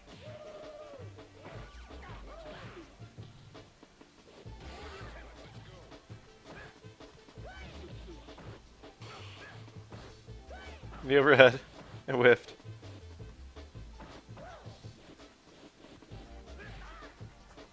Down Fierce, quite a good anti-air normal. One of the best in the game, honestly. Yeah. Jerry's a character where I think they should just keep on overhauling her until we find something great. I think they should just do that with every character. There's like a bunch of characters where I feel like they've kind of got what the character should be. And then other characters where it's like, no, we're not there yet, keep overhauling. Oh. Necro got the dizzy first. Ugh. I have that happen every now and then, it's such a bad feeling.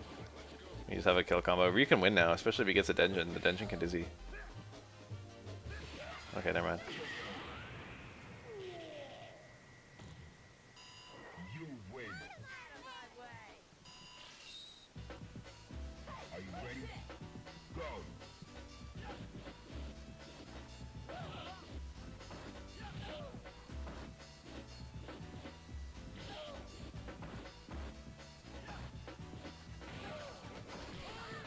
What a fucking DP.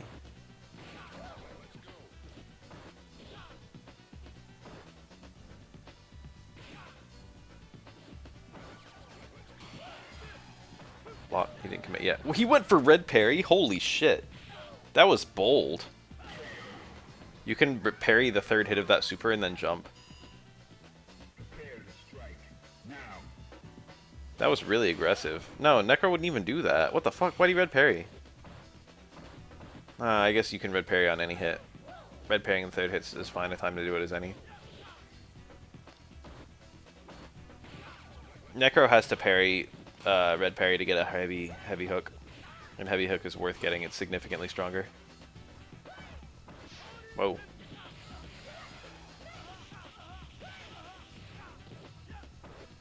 Oh, it's dizzy. You can kill that meteor, I think. Yeah. I thought electricity was the route. And actually, retrospectively, I don't think it would have killed.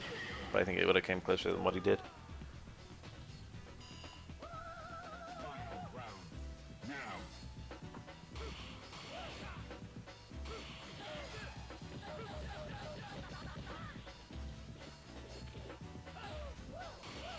In third strike, I don't think it would be an issue for Jury's flip kick to be an overhead.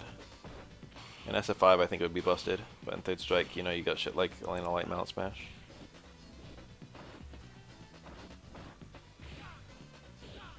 Doesn't lead to a combo, it's alright. Red parry attempt.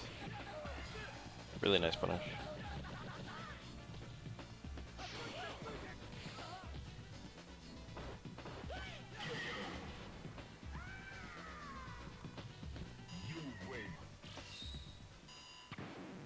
Now.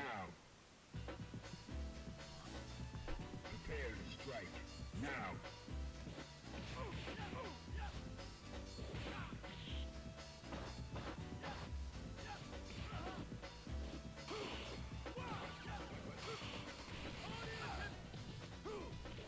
Don't talk bad about SF6 roster when we don't even know how the new characters play.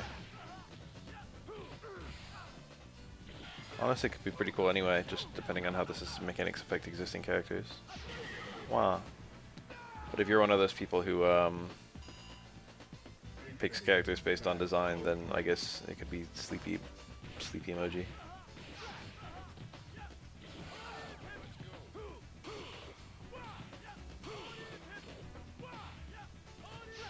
Tried to whiff punish with the EX chop, I like that. Didn't work though.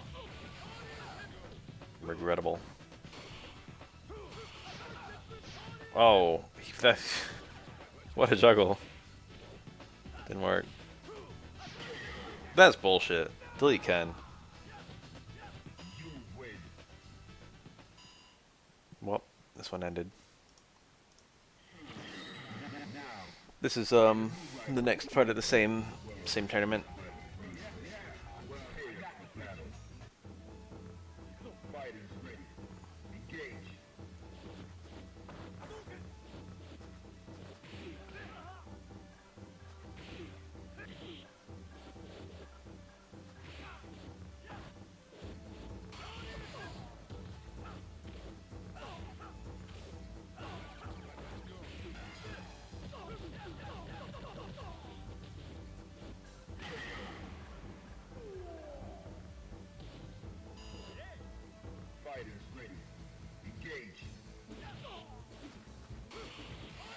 I'm always a huge proponent of nice combo by the way. A huge proponent of new characters in fighting games. Punish? Ugh! That can happen. I would have blocked the whole thing.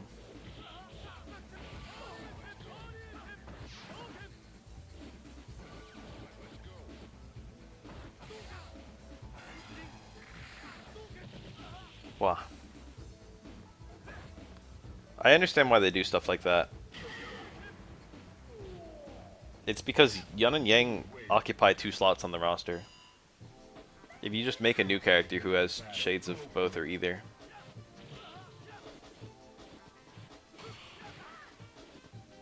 you can satisfy people who want a new character and people who want Yun and people who want Yang.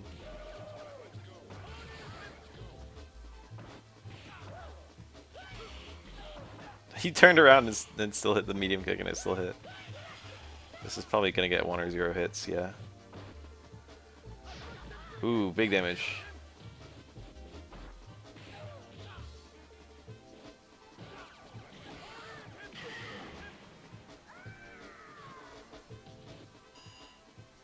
Into the heat of battle. Go for it.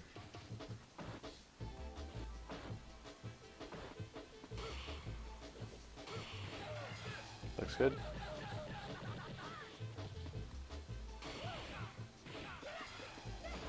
Oh, he got the late cancel. Too late. Nice. That's free on Necro. Sean deserves his chance. I think he's got decent odds to return. Just because he's a lower character. I feel like any game where they don't have Dan, they can have Sean. Honestly, they could just make Sean good. Sean needs an overhaul. Into the heat of battle. Go for it.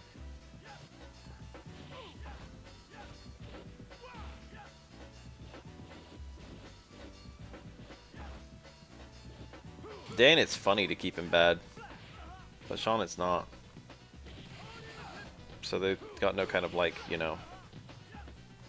They've got no reason to kind of keep him a joke character. People don't talk about this much, but I don't think Second Impact Sean had good design.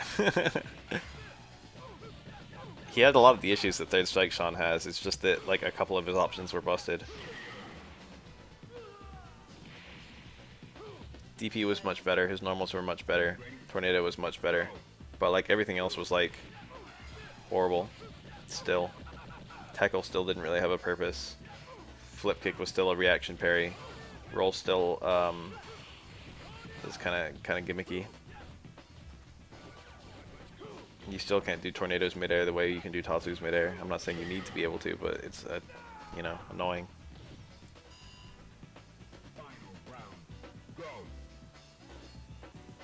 I don't think I've ever seen anyone actually say that. I will be the one to say it now. Second Impact Sean, despite being much better, still had bad design.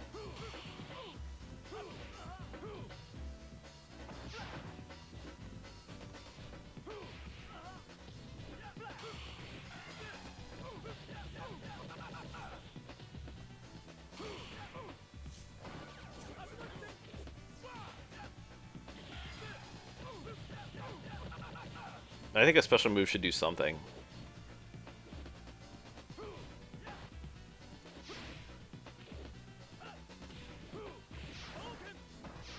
Ah, very nice. Like, I don't think Ken has horrible design in Third Strike, but I think the Tatsu in a microcosm is badly designed. The ground Tatsu. I think if there's no reason to use it, it's bad.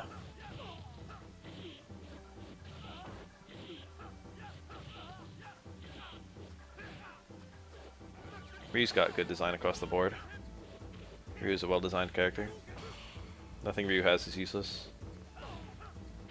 The most useless thing he has is probably meterless fireball, and obviously that's not useless.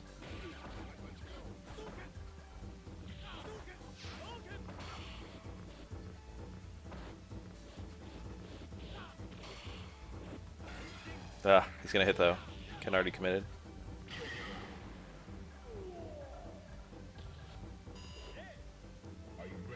EX Tatsu into Super on Elena is like not even a good combo, honestly. The damage is kind of scaled.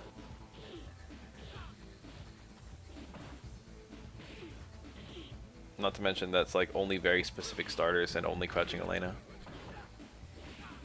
I think it's crouching only.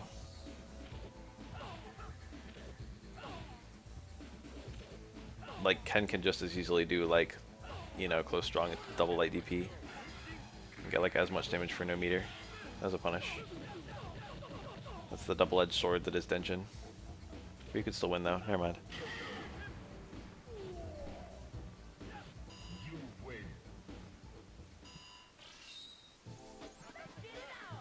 Are you ready? Go. I don't know. If it hit grounded opponents, it would be a combo ender from further out. That'd be the change I'd make for Ken's ground Tatsu. Like as it is right now, oftentimes Ken can get a distant parry, and then his combo options are like sweep or nothing. It's like you can do low forward super if you have super, you can do low forward EX fireball if you have fireball. But if you don't have either of those, you get like low forward fucking nothing. You get low forward Tatsu that whiffs, low forward DP that whiffs, or low forward fireball that sucks. And sometimes it's blockable. Now.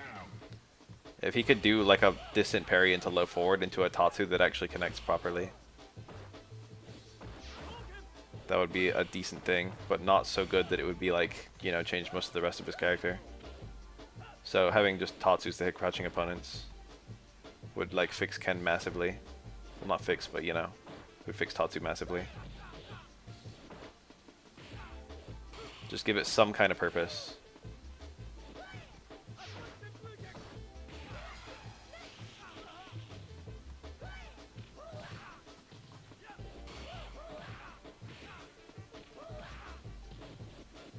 Optimal.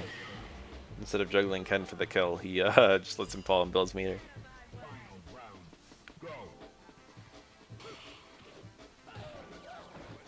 Oh yeah? How do they work now? In SF5 you jump over everyone's head, right? I think same with SF4 too. In this game it's character specific.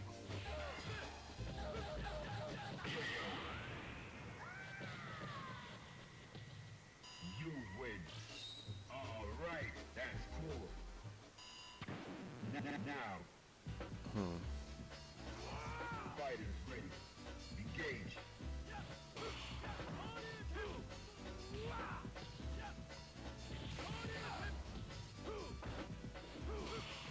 Ah. Trying to whiff punish with light slash elbow and it didn't work. What a combo. Very nice.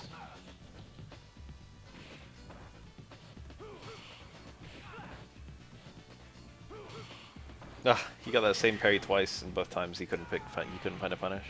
There might not have been one. Prepare to strike. Now.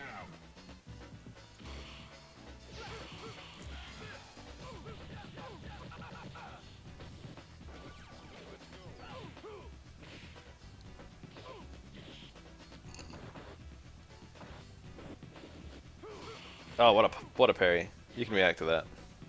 Ken actually did in fact react. Oh, that one you can't react to.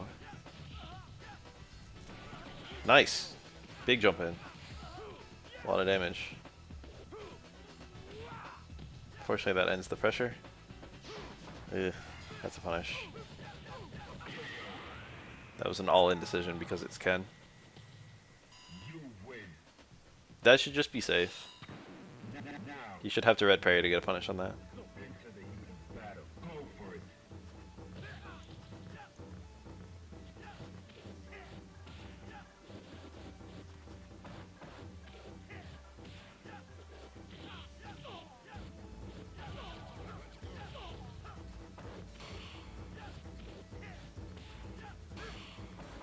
Ah, Ken parried twice.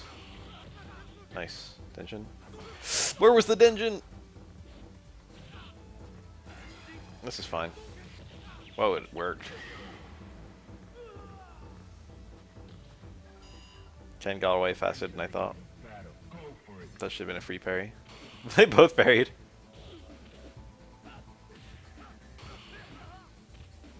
That was aggressive. He did like down fierce on hit and then mashed low parry. Dire positioning. Shadow low forward or low roundhouse is so fucking well designed in this game. Yes. Ryu has like a 12 frame dash or a 14 frame dash or some nonsense. It's insanely fast. Round. Now.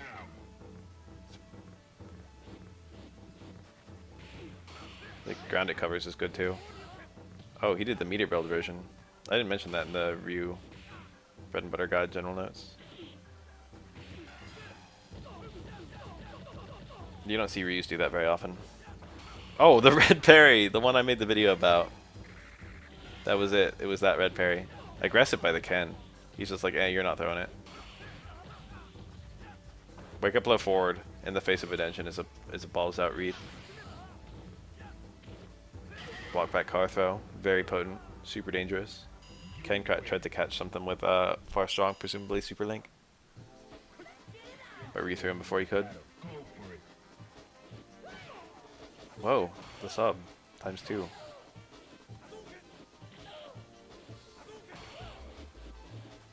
Ken's dash is faster. I think Ryu's is shorter duration. I'm pretty sure.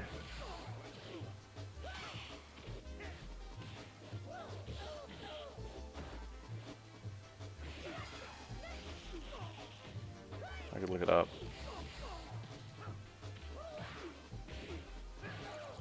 I think either Ryu or Makoto is the shortest in the game. I think Sean's is actually tied with Ryu's. I thought Ken's was like a frame or two slower though.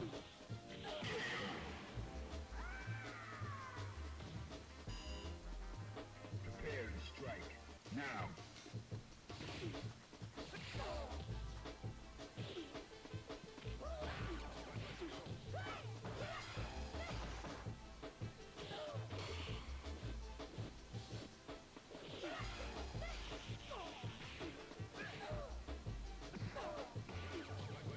Giving dash is quite fast. It's more that it goes really far, although it is fast. No one has truly bad mobility in this game. Even characters like Remy and Necro have pretty fast dashes. Very nice. Well, it started very nice.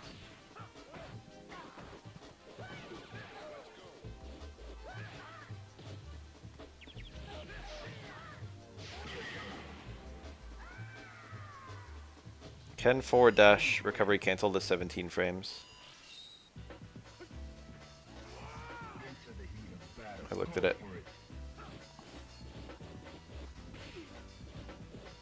Ryu's recovery canceled is 14 frames. Yeah, Ryu's is 3 frames faster. I just feel like being awake. I think Sean's is also 14. Hold on a sec. Yeah, Sean is 14 as well. Where's Makoto at? Makoto is 12. Gah. 3 in the morning is 7 in the morning.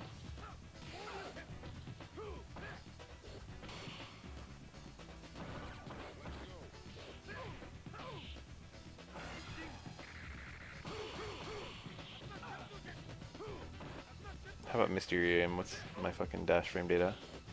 16. Quite fast. Faster than Ken.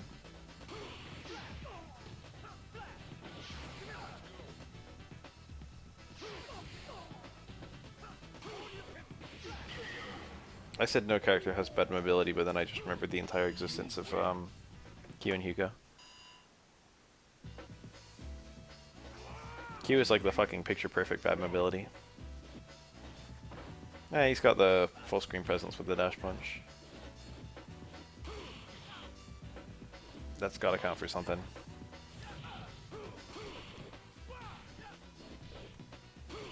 Even Hugo's long-range presence with the fucking lariat sucks. Favorite time zone.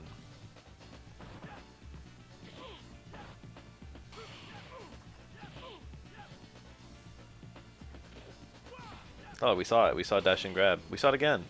The Alex heard you. He went for it a third time, I think.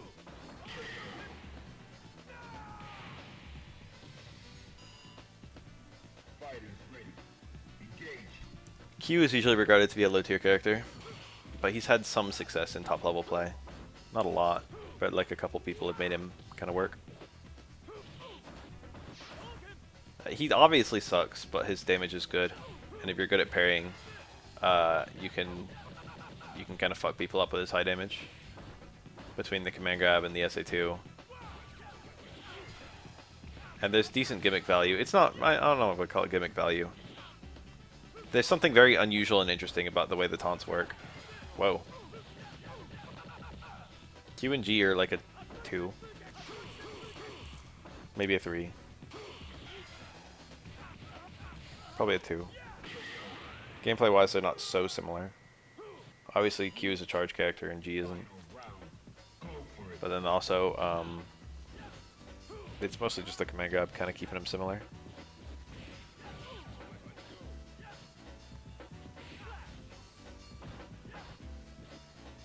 Q has what I would call is unquestionably the best taunt in the game. And he would be absolutely garbage without it. He'd be like bottom 1 without it. But there's something to be said when you have literally, like, if you get 3 taunts up, you got more HP than, like, you can, like, you got more than double Yun's HP, you know? It's like, that's gotta count for something. The dash punches in function are not very similar at all. Just because, G can't dash punch in neutral the way that Q can. Now. Prepare to strike. Now.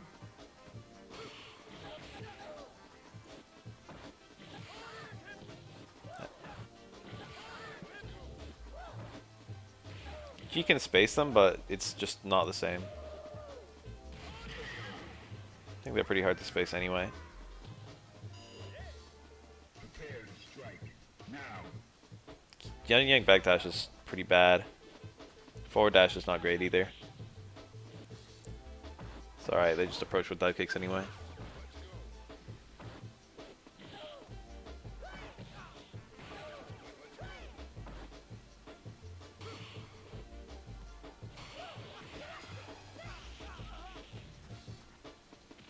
A lot of third strike characters basically can't combo it out of light normal at all.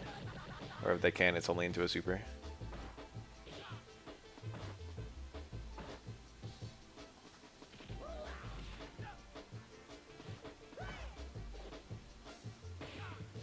Q is more like Balrog than G, I think.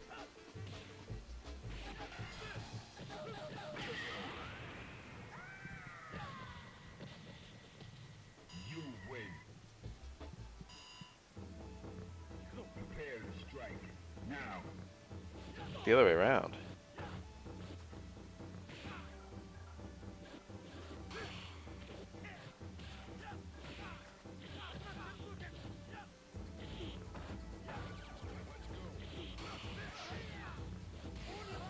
The meter build version again, with that low strong.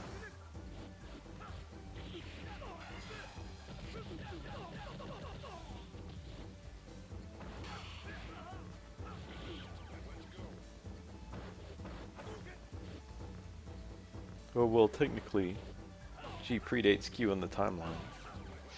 Oh, what a nice jump. Are you ready? Go.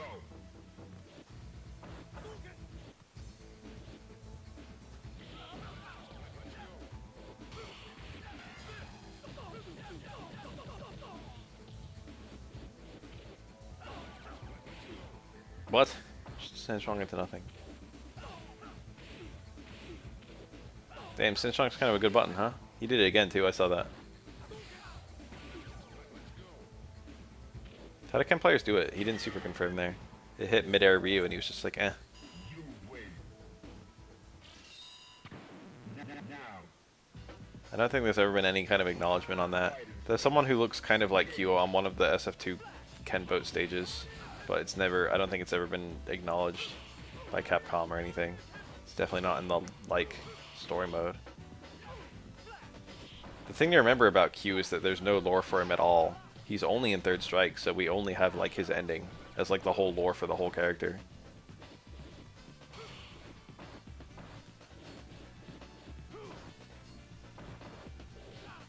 And there's not a whole lot in that, I'll tell you. Nice super.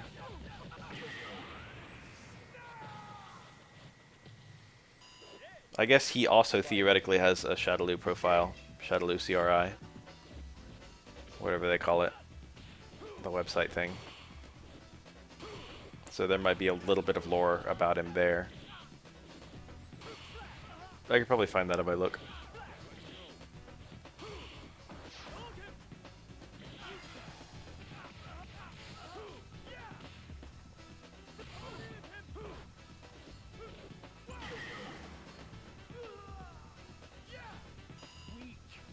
Want some mystery? This man is all about mystery. Who is the person behind this mysterious mask? There's still so many mysteries surrounding this fighter.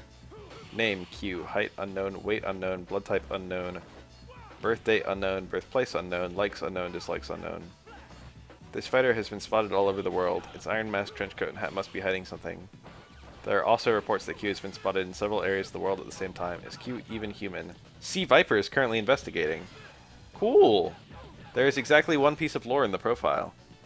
And it's a weird little connection between C Viper and Q. That's pretty neat.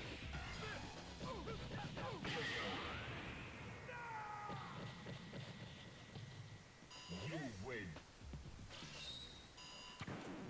Now. Fighters ready. Engage. Ah. I think he was too low down to get a combo out of his jump in.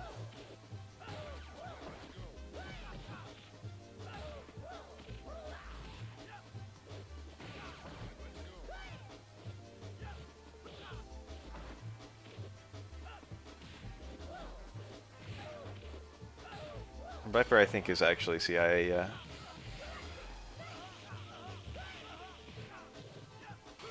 Well.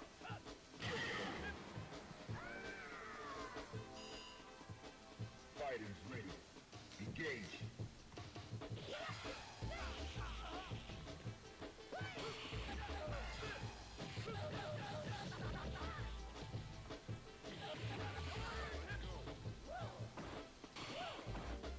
She hid what organization she was for initially, but various endings in SF4 reveal that it's actually the CIA. She was ambiguously a villain at debut. Just a mysterious person working for a mysterious organization.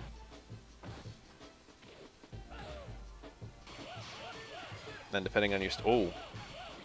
Ah! Why not keep parrying? Why stay medium kick? You win. Explain. Fighters ready. Engage.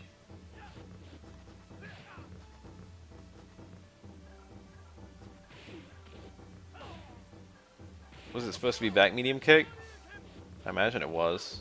But why not just parry the whole thing and then do, like, you know, a heavy spin hook?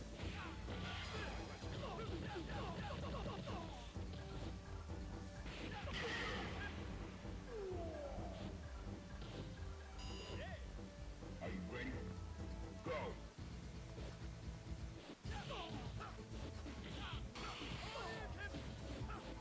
Imagine you just chains across every single, like, declassified document for all of US intelligence. Bet you find out some pretty cool stuff.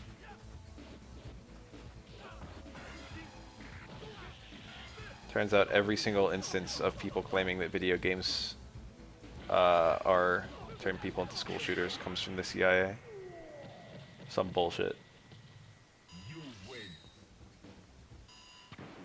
I saw a conspiracy theory I liked on, like, Reddit or someplace, where it was there are some deliberately stupid conspiracy theories to put people off real conspiracies. So, like, stuff like lizard people or flat Earth are falsely propped up to make people who believe in conspiracy theories look like idiots when they're talking about shit like, I don't know, JFK shooter. Into the heat of battle. MK Ultra.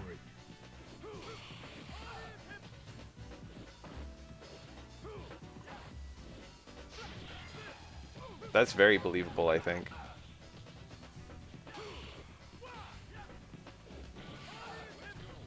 Because I doubt there's real people who believe in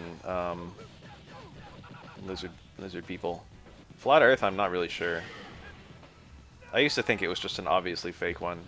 You win. Now I think it's like a game. Are you ready? You, like, try and find proof of flat Earth even though there obviously can't be any. And the object of the game is to see if you can make something convincing enough that people actually believe it.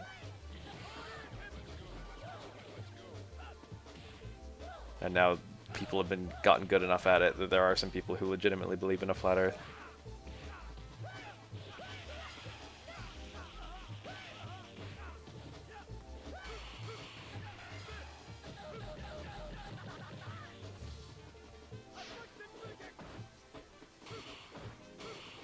Nice.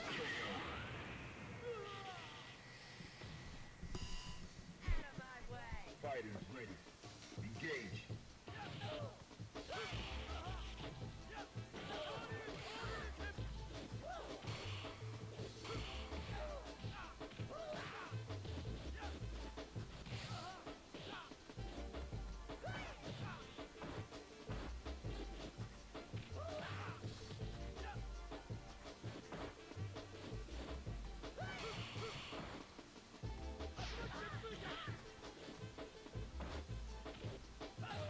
parry attempt, anti-air parry attempt by Necro, but Ken just did empty jump.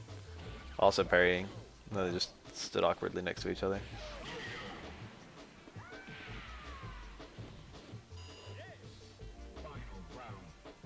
See, yeah, project by college students. I think a lot of it's stuff like that.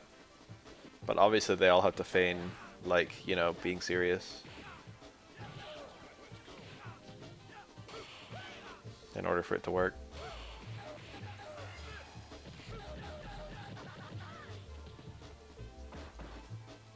Viper's not next, but I had a lot of people all asking for her at the same time. But she's not next. Next is Ibuki or Dudley. I'm doing them in the order that I had the tournaments for them. Excluding Dan and DJ, which I did early because SF, because of their comebacks.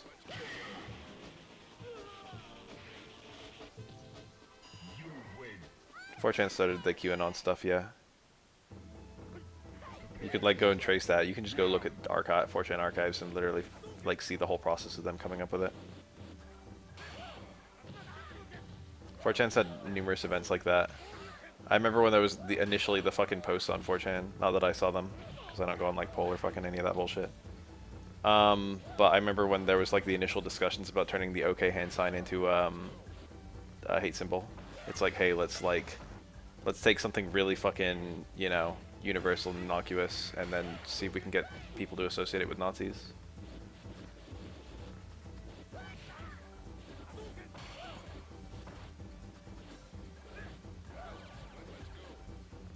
Let's see if we can get news to report on this, basically.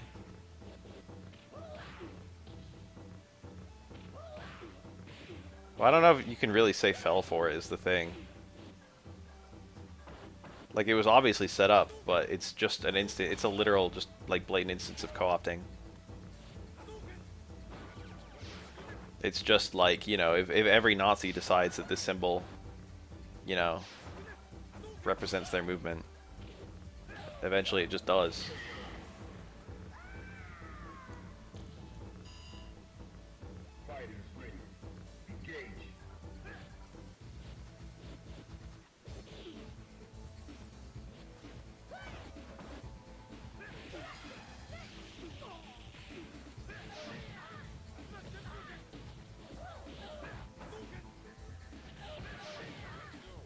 Oh, dizzy.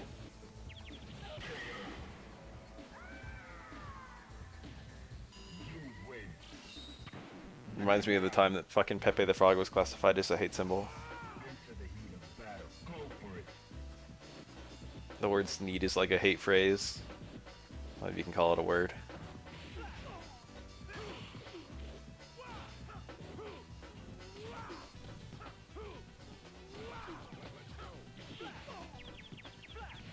The jump in, but then he still did the heavy chop.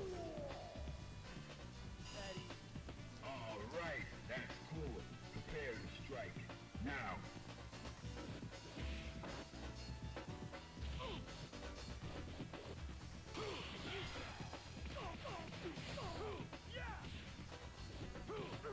The back fierce. It's a call out. It's like, hey, don't parry me. Wow, that just worked.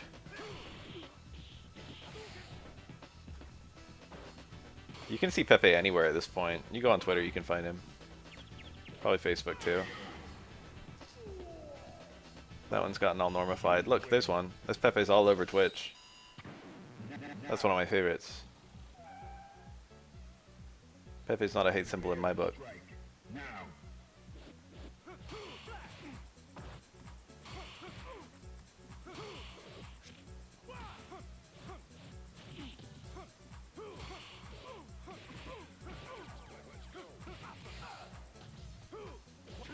Imagine looking at Borpa and saying this is a hate symbol. Imagine looking at Wide Peepo Happy and saying this is a symbol of hatred.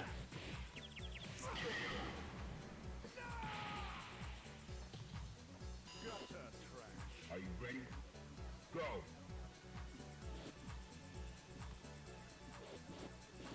Honestly, Flat Earth could be like a fucking government campaign, not necessarily by the US government, but by any of them, to fucking figure out how to spread viral misinformation. Not even by college students, but by like fucking, you know, governance.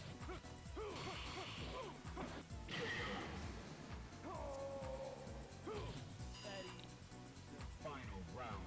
Go.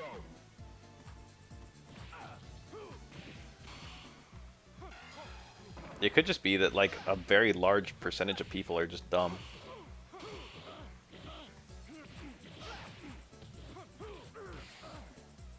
Maybe it's based on where I live, and I just don't live in...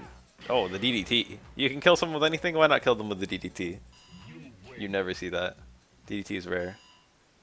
What was I gonna say? Prepare to strike. Now. I've forgotten.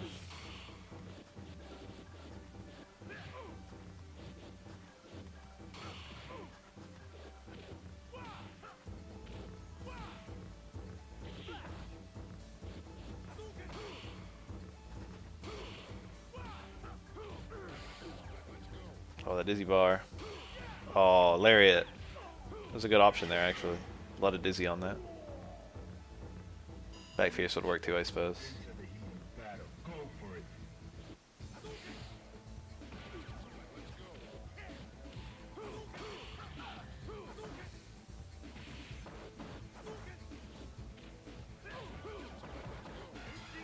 Oh, yeah. That was what I was gonna say. I don't think I've ever met anyone in person that, like, was the kind of person who would, like, you know, buy into some stupid-ass bullshit. Like fucking healing crystals or whatever. Or flat earth. Final round. Engage. It's like, where are these people in society? Are they just all way the fuck out? They're all in the boonies?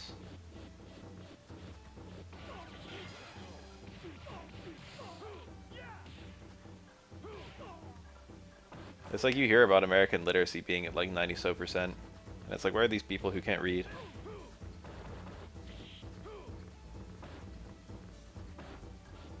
I've never met someone who couldn't read.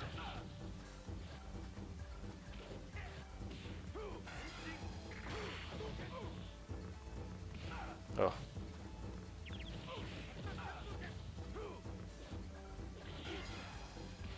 Anyway, my point is, I'm not saying these people don't exist. I'm saying that, whoa. Nice whip punish. You win. You get a false impression that people are smarter than they are, based on the ones who you're around. Ready? Go. Maybe people are dumber than I thought, overall.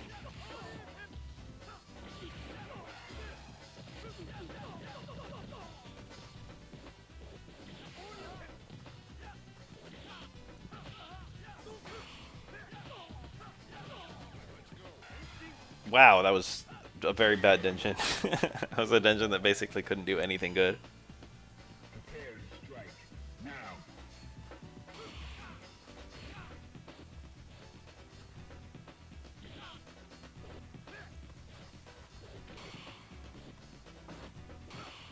Oh, he wanted close fierce and got far fierce. That sucked.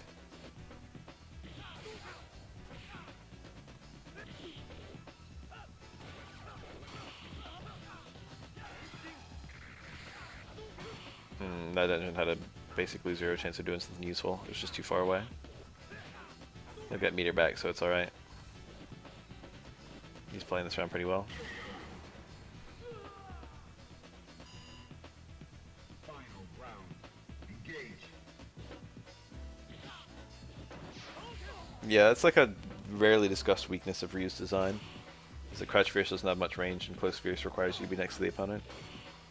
So oftentimes after a parry, you just kind of hope that Crouch Fierce catches the normal while it's still inside you, and it often will, but it won't always.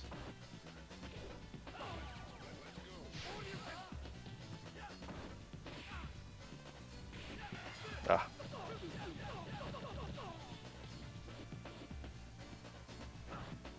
I've heard that pigs can't look up. I think I've heard that dogs can't look up. I didn't believe it. I'm not even sure if I believe it for pigs.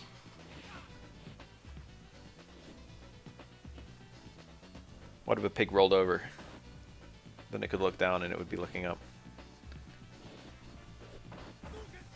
I don't know what a pig's field of vision looks like. I would think that the pig could see the sky even just in its normal pose.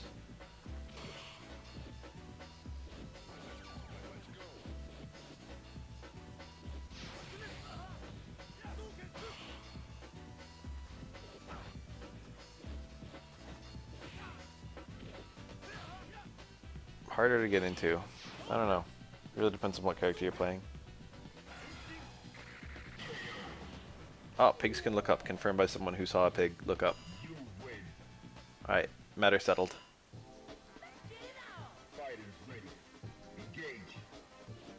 I say one Ryu. Be bold about parrying. The only way to get better at parrying is to try it a lot. You can kind of fuck yourself over in this game. I wouldn't call it fucking yourself over. But if you never attempt to parry, you never get good at parrying. You gotta fall in the process of learning to run.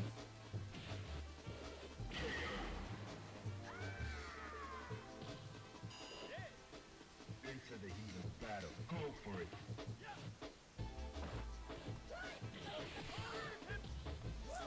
Pigs are kind of cute.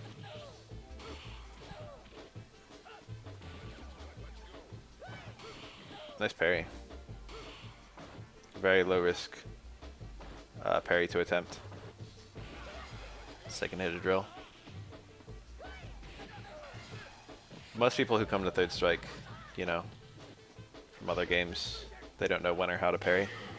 And the only way to find out is to do it a lot. I would resist parrying. Like, I would do wake up parry, because, you know, that's how you play this game. But, like, I resisted learning, like, jump in parry stuff for a really long time. And I'm still not very good at it because I resisted learning it for so long. If you never practice something, you don't get better at it.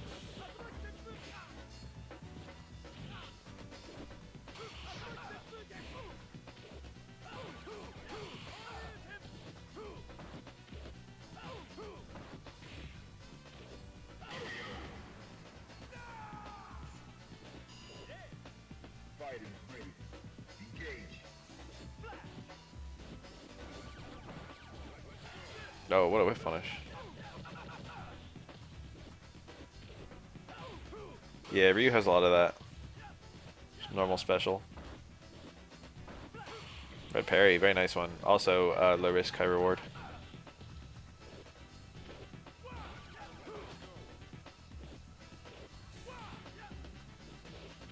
Eating a light chop is nothing. Ah.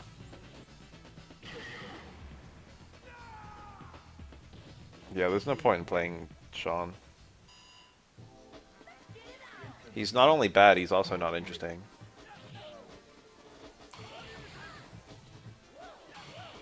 I'm not gonna tell people, like, don't play Sean. But, you know, don't play Sean.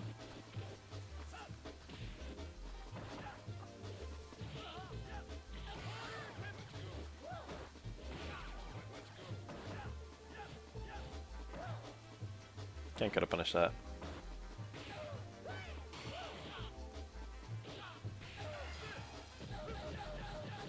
The startup and the recovery of the basketball attack are a lot worse than most people think. Are you ready? Go. I think that would theoretically work. You'd have a hell of a time doing it. It's not terribly fast. So, yeah, you could absolutely get hit in the process of trying to land it. So it'd be kind of like luck-based whether it'd even work.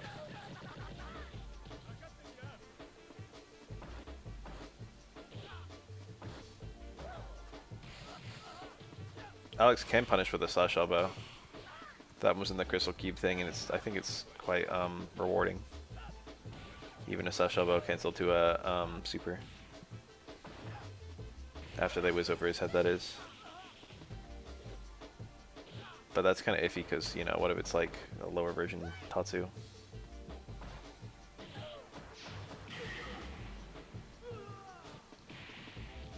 Needing a DP is kind of funny in this game.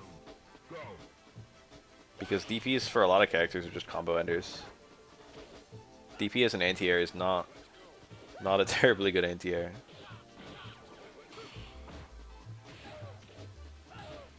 I've noticed a lot of people when they come to SF3 from other SF games is they're locked into the idea that they have to anti-air.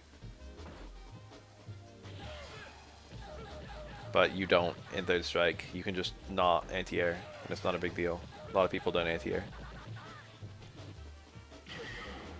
I'm not saying like never anti-air. I'm just saying like you can selectively choose not to, and that's a choice. That's not even just a choice. That's occasionally a very good choice. It's safe. You're not gonna get punished for not anti-airing.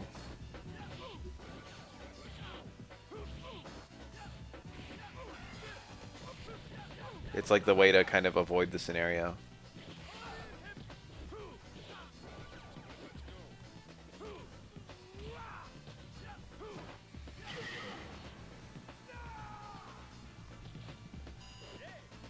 Are you ready? Go.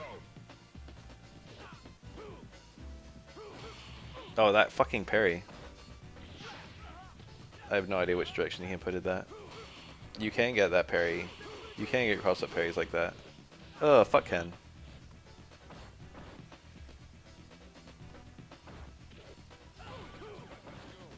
Alex looking pretty good though on the health. Ah, that's a punish. He landed into that. There's a red parry attempt, maybe? The Tor's strong! Got hitbox. Power throw.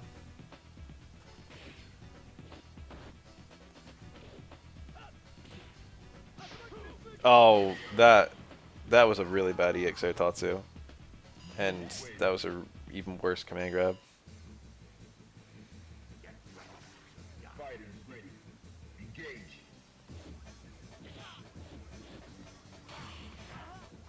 Nice.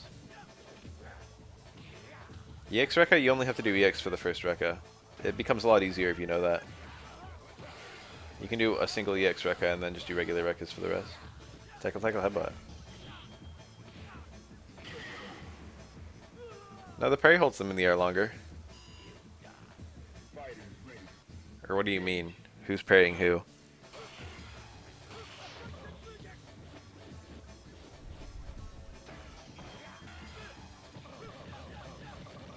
Anti-air parries don't always lead to a punish. It depends on the height of the attack that was parried. It depends on whether you can punish them kind of mid-air. If you're on the ground and you parry, jump in. Yeah, sometimes you can get a parry punish, sometimes not. Final round. Go for it. Depends on the speed of what you try to do.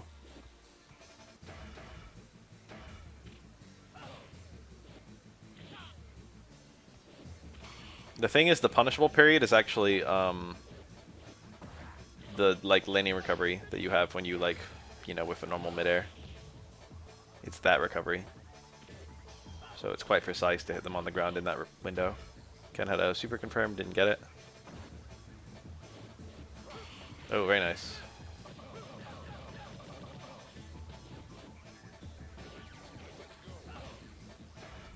Yeah. All the time I see people do anti-air parry into whiff throw because they throw before the opponent lands. Fighters ready. Engage.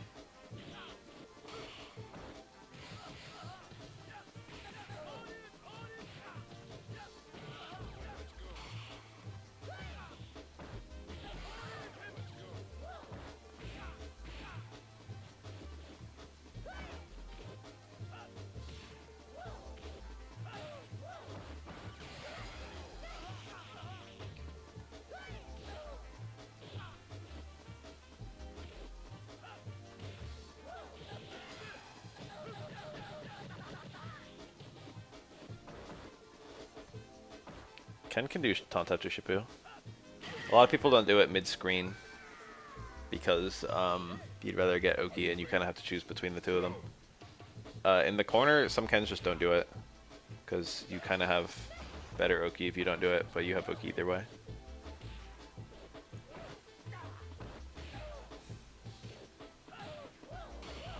Yeah, in that instance, it's like pure frame advantage.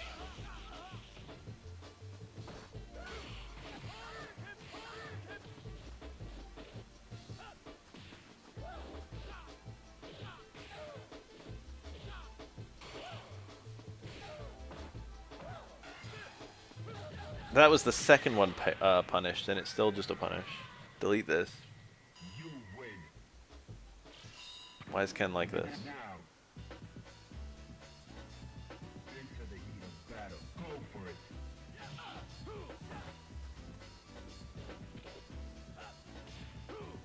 I think Ken has DP into DP in SF4, but corner only. And he kind of has some... VT1 has some double DP combos, doesn't it? Light DP, XDP stuff.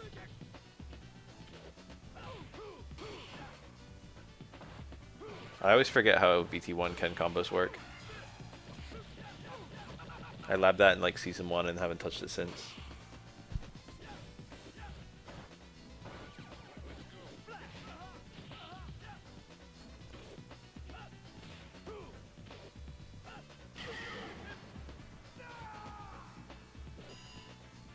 Into the heat of battle. Go for it. Yeah.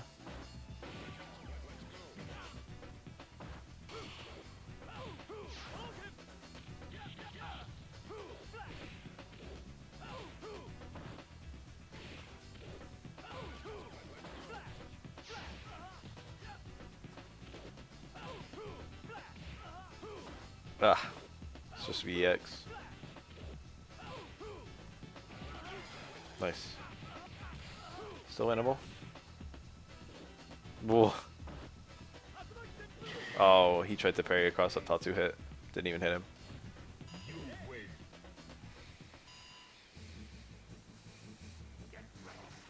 Are you ready? Go.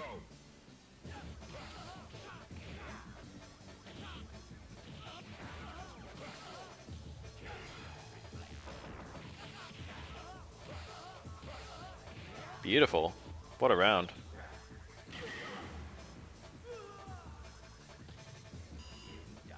All right. That's cool.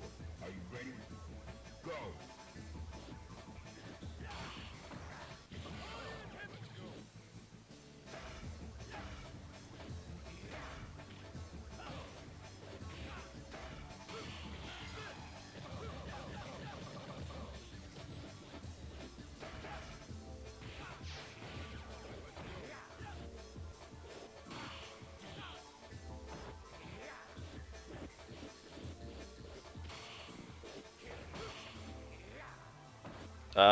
Hits can trade in SF5, but only hits the same strength or special moves.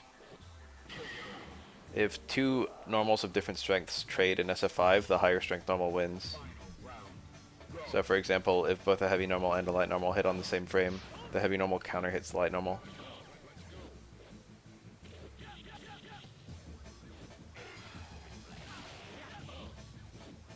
It's a quirk, but it is very important to the kinds of block strings you go for. A very common one is well,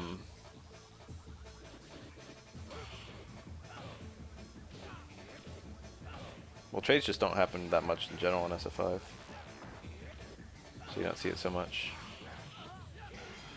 I forget what happens for the KO screen though.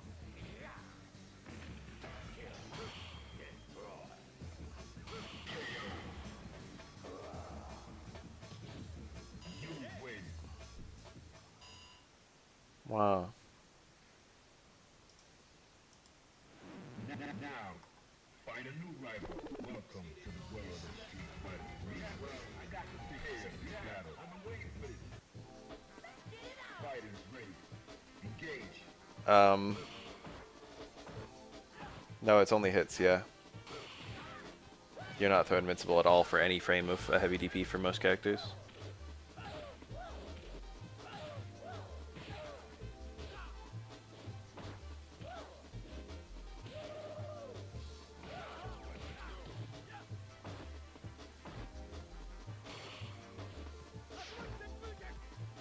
Crush counters are one of my favorite things about SF5, honestly. I thought they were fun to hit.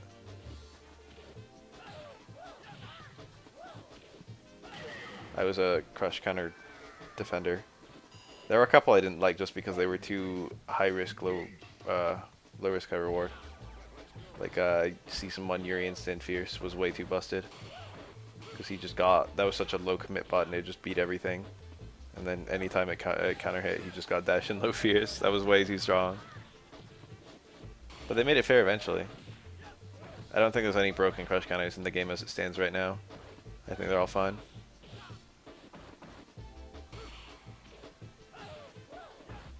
There's like not a crush counter I object to, I don't think.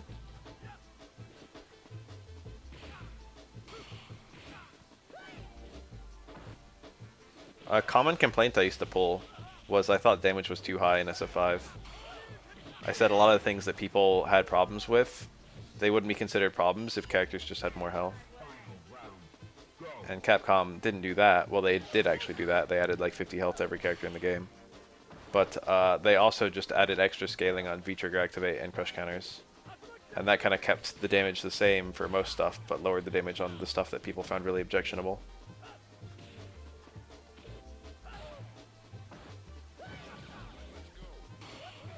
But I think the scaling changes went a long way to making SF5 feel better. And it's basically the same thing I thought should happen. But, you know, arguably they did it better.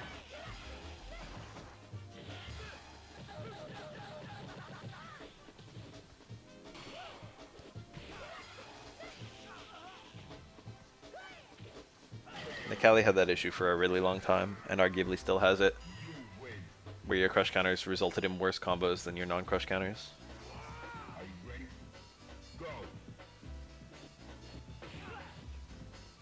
Now it kind of creates this interesting scenario because of the crush counter scaling, where in certain punishes you have to choose between whether you want a crush counter or not. That's something I really like and think is very well designed, is that you can block a DP and you've got a choice between a non-crush counter combo that kind of does more damage and a crush counter combo that builds V meter.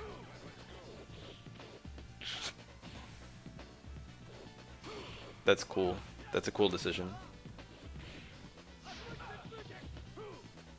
Like Sakura can start her punishes on DPs with down towards roundhouse for max damage, or stem roundhouse or back fierce or something for max V meter build. It depends on the character for Dizzy. Are you ready? Go.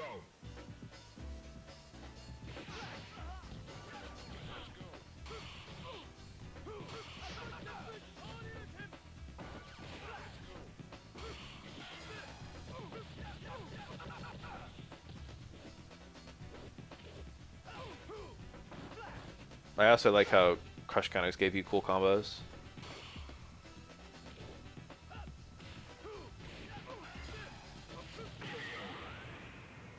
Like Sakura getting back fierce launch is so cool. Back fierce charge fireball, V skill 1, punch punch punch is just a very fun combo to hit. And she's got very few other contexts where she can land that combo.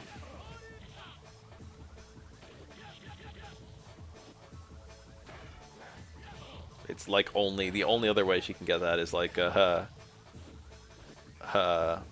point blank cancels to up fireball and VT1, and then V skill 1 cancel.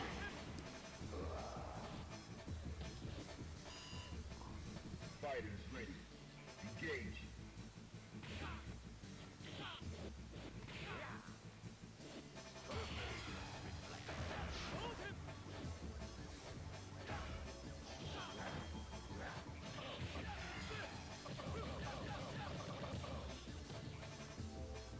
Plexus is in a really weird place in SF5. It's like a confirm.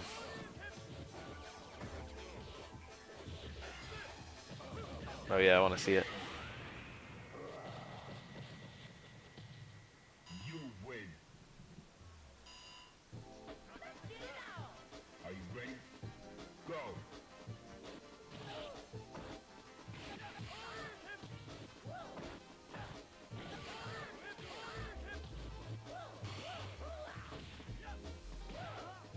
Has there ever been an instance in the series where you canceled Plexus? Like, I know you can cancel Plexus into DP in 5.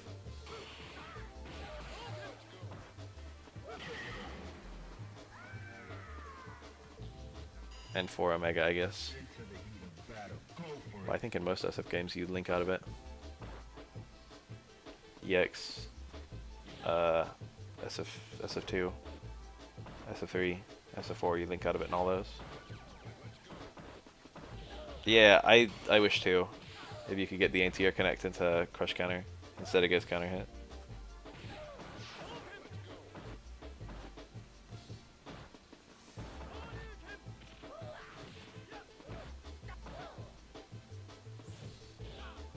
Oh. I haven't seen that much footage of SF6, honestly. I don't know where it all is. I heard that Max uploaded a whole bunch, but I don't want to, like, you know, steal his footage.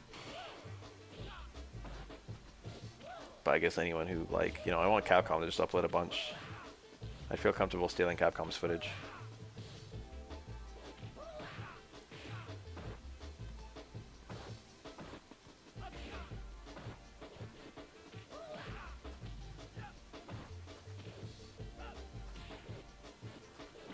Oh, what a nice backdash. That's a 3 style shimmy. You win. Fighters ready. Engage.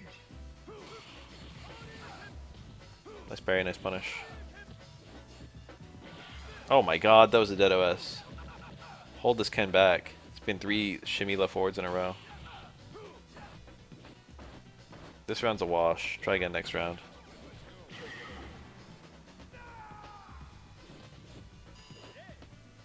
Prepare to strike. Now.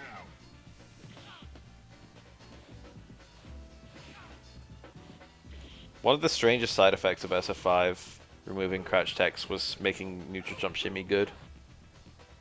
The thing about a crouch tech was the duration was much lower than a stand tech, which meant that if someone tried to neutral jump on your wake up, you could anti-air them. But in SF5, the long duration of throws, plus the fact that if you throw at all,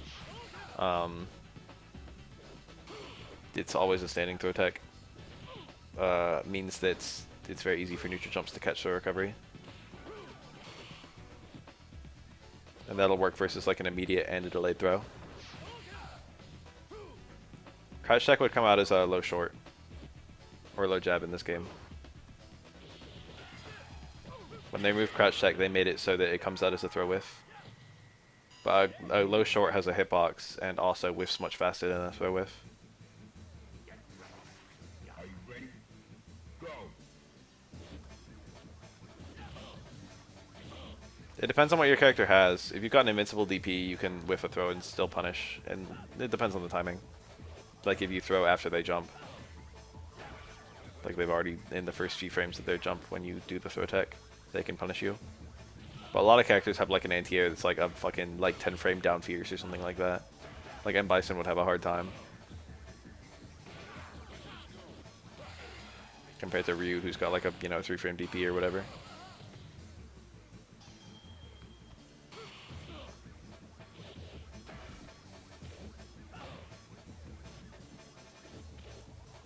It depends on your character's options.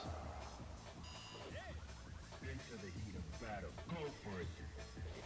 Some characters are more vulnerable to neutral jump tech than others. I mean neutral jump shimmy.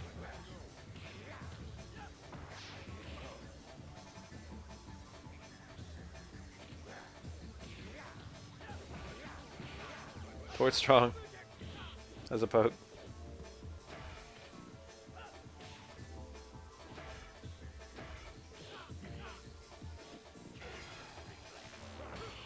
Why is it guard too? Why isn't it just Fatal Fury next or whatever?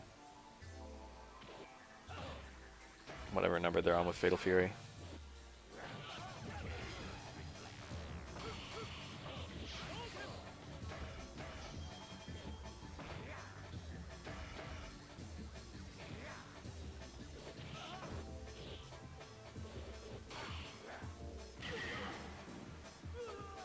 That's what I'm saying. Final round. Now. Oh, what a nice anti-air. With knee. Oh, this is good. It's the dream. Beautiful. Got the corner too. This is like everything's Everything's working! Oh. This was a Urian round.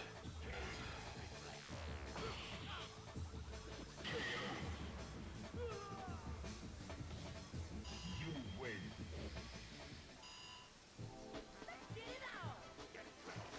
Prepare to strike. Now.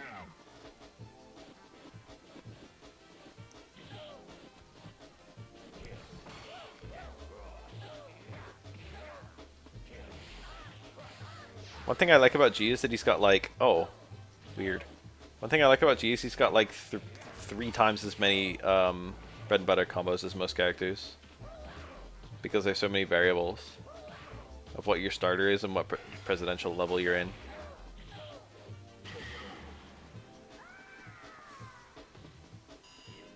And how much meter you want to spend, whether you're in trigger 1. Where you are on the screen.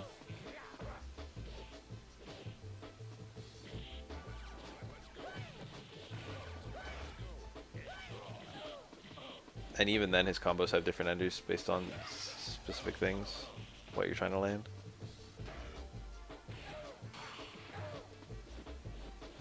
There's like no bad main in SF5, honestly.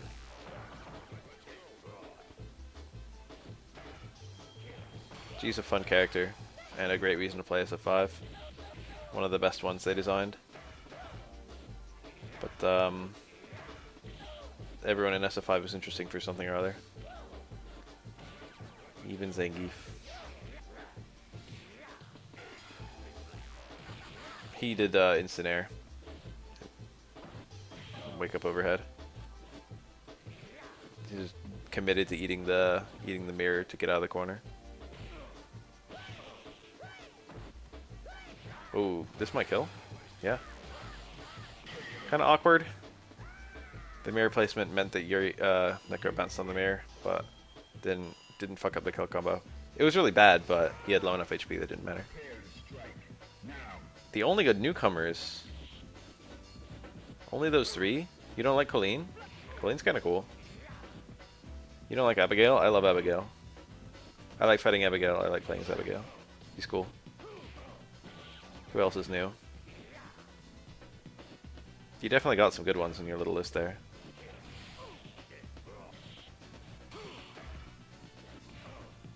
I like New Cody a lot.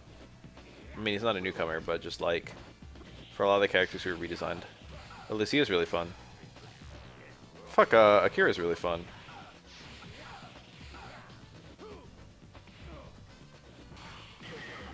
I think Akira gets no love. She's super well designed.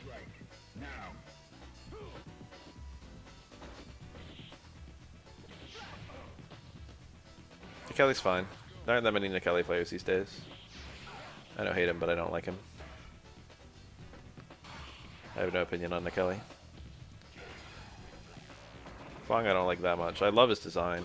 Gameplay wise, I'm mixed. Rashid is cool. Laura's okay. Laura's quite good. I like almost every newcomer of SF5.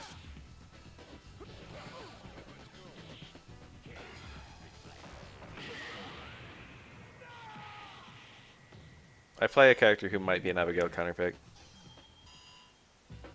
Or rather, 2 characters who might both be Abigail counterpicks. Sakura and Oro.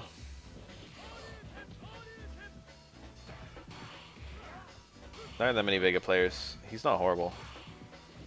People like to complain about him, but he like works. There's some really goofy things about his design. Oh, that mirror. He didn't even try to have a fucking meaty mirror. He'd do one off the screen on purpose.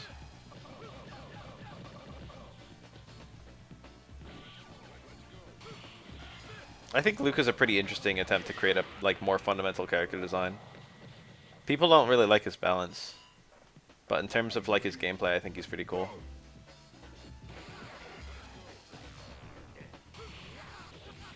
Visually. That's fine. Nice, early jump strong. Ken probably wouldn't be parrying at that timing. Oh, what a choke. Yeah, that's kind of how I feel too. It's kind of like a modern Shoto.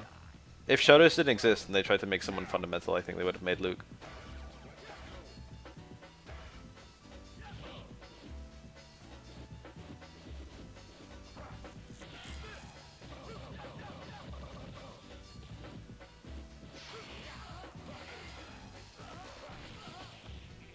I think Rashid is the... Ooh, very nice.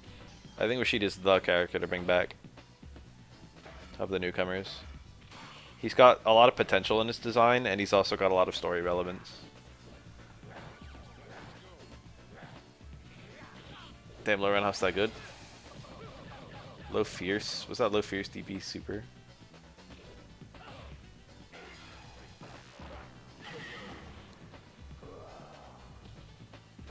You win. Into the heat of battle. Go for it. Yeah.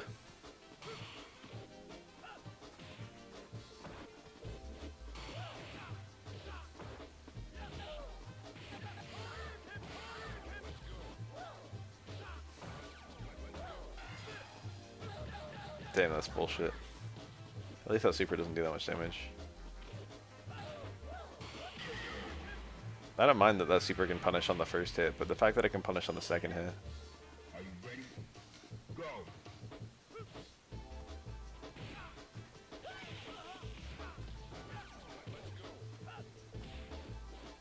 One of them had like a double flag that I remember. I don't remember what the two flags were. I think one of the flags was like unknown country. And then like, it wasn't like a Shadowloo flag, I don't remember what it was. There was something that gave me the impression that it was the villain, and I think it was JP. You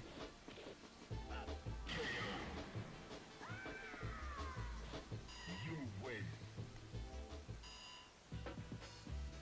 Ed might have had a Shadowloo flag, I don't remember. Battle. Go for it. I'd have to go look at the leak again.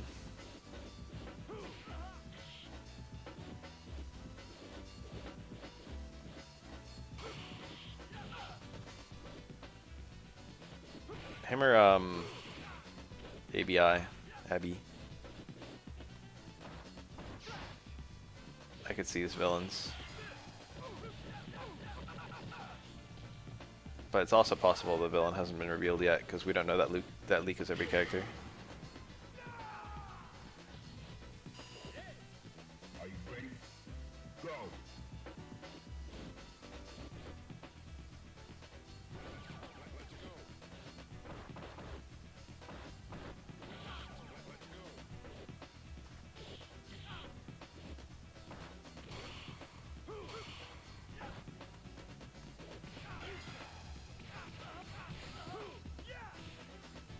Skull Country Shadowloo, I think.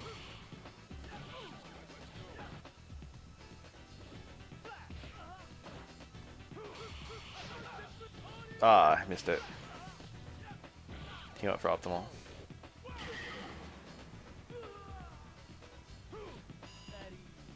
Final round. Go.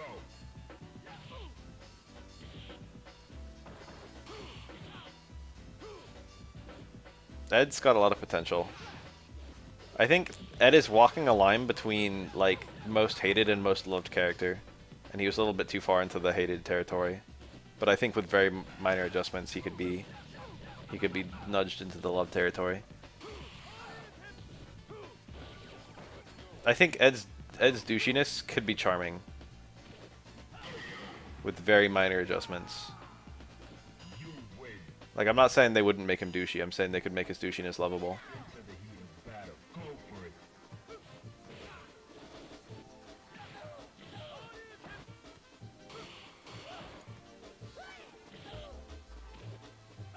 Yeah, like Luke, actually.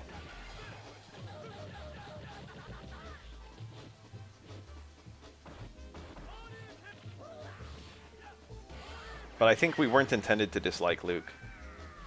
I think they didn't intend to make Luke douchey. Into the heat of battle. Go for it. But Ed, I think that might have been there. He's supposed to kind of come across as overconfident, I think.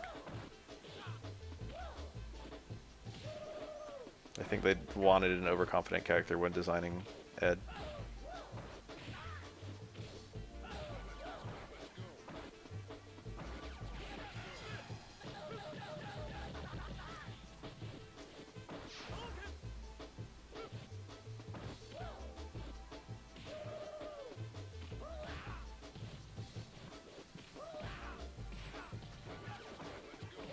Oh, nice. That perfect shimmy back fierce.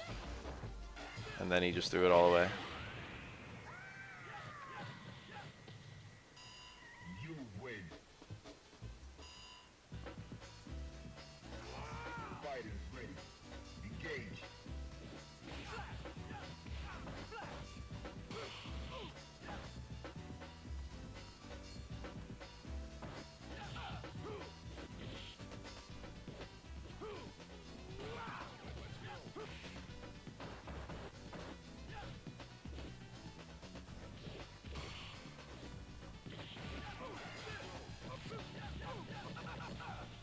I like all the target combos they added to SF5. I like target combos a lot. They were quite rare in SF4, and the ones that existed were usually really bad because of the way scaling worked in that game. SF5 had a lot of target combos. I hope SF6 does too. Like, it's so simple, but stuff like jab strong fierce from Luke. Like, I had some problems with that sequence just because the jab was so hard to punish. But in terms of actual, like, you know, the mechanic of jab strong fierce, it was cool, you know? One thing I actually love about the NetherRealm fighting games is the way that TCs work in that game. I feel like it's the perfect merger of Tekken strings and like Street Fighter normals, normal TCs. Fighters ready. Engage. I think it's super fun to do like a 2-hit normal string and then do a special move cancel.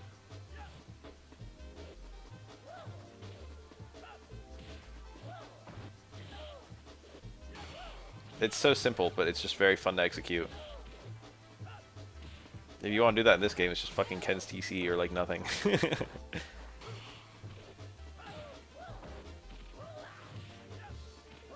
Specials even work in Tekken. What specials?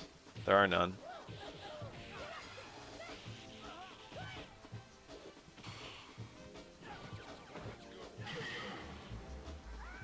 That's what I'm saying, is NetherRealm kind of has... NetherRealm games have like the Tekken style strings, but then have special moves and cancels in it.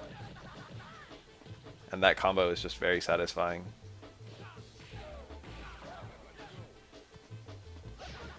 It's very cool doing like a back 2-3-3 or whatever, and then a special move ender.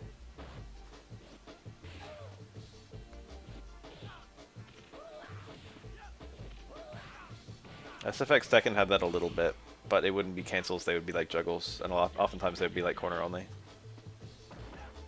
You would be like, get some kind of launch, and then like low strong, fully recovers, low strong, fully recovers, like low fierce cancel to Tatsu, or something like that.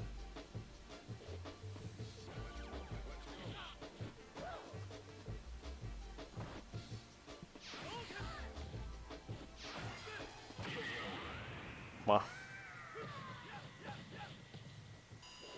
You win. Are you ready? Go. I think there's some development on Tekken X SF recently, where it was either deconfirmed or confirmed, but I don't actually remember which one it was.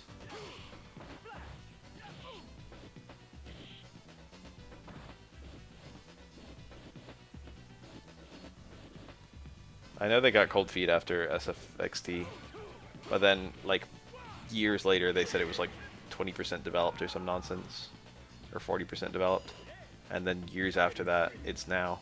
Engage.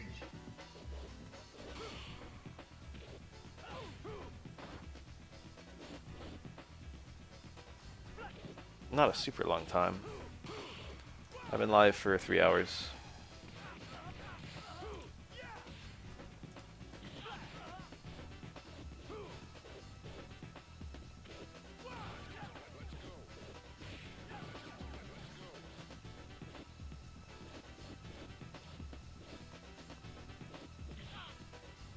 Nice zoning, actually. Kind of controlling Ken's movement here.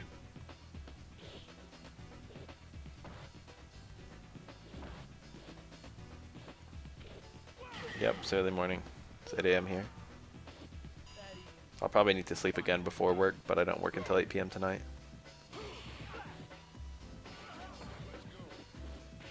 I only stream at weird times. I never stream at the same time twice. In Maple Story? I did play Maple Story a little bit recently. I was playing a Paladin, I was trying to overhaul Paladin. Maple Story just had a patch where they updated all the Explorers, which are the only characters I like playing. You win. And they're like all reinvented, it's pretty cool. Fighters ready. Engage. Paladin lost its elemental charges entirely. So in vanilla, I shouldn't say vanilla. What the fuck? In early MapleStory, White Knight's gimmick was that it got fire, electric, and ice elements, and it was the only job to get that. And then eventually they added fourth job, and it got holy too, so it had all the main elements of the game. And then they made it so instead of activating the installs to get the elemental charges, you the elemental charges were attacks, and I didn't like that nearly as much. So like you just had a single attack that was like a fire element blast, and like an ice element blast. You couldn't make all your other attacks elemental. You just had the one elemental attack.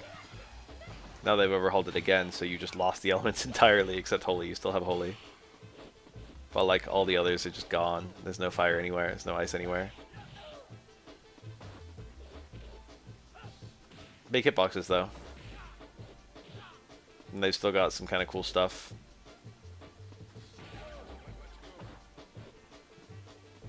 They seem to be really high damage. I think that they let the explorers kind of lax for a long time, and their damage didn't hang with like a lot of the newer jobs. But now like Paladin melts shit.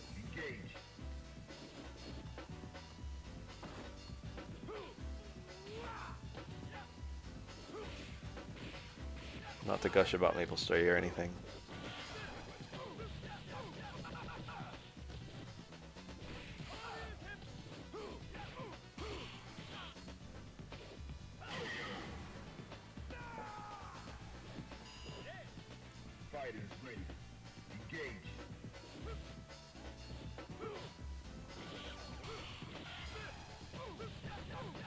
Ah. Well, that's good. I like that Paladin is basically unkillable between shield mastery and self-recovery, and just the massive defense.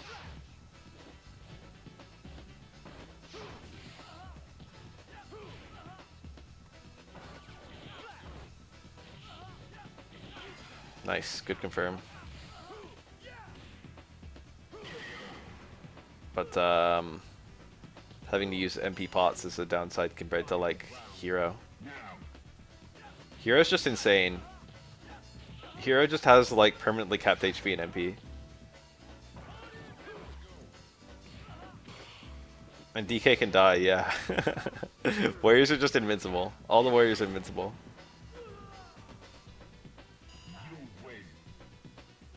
Probably if you get like really late game, you get 200 plus and you're fighting the upper tier bosses, there are things that can hurt you. But just on my way up, it's like no enemy can like make a dent in my health bar. It's just unreal. And I'm like I've never used an HP pot. I barely used HP recovery.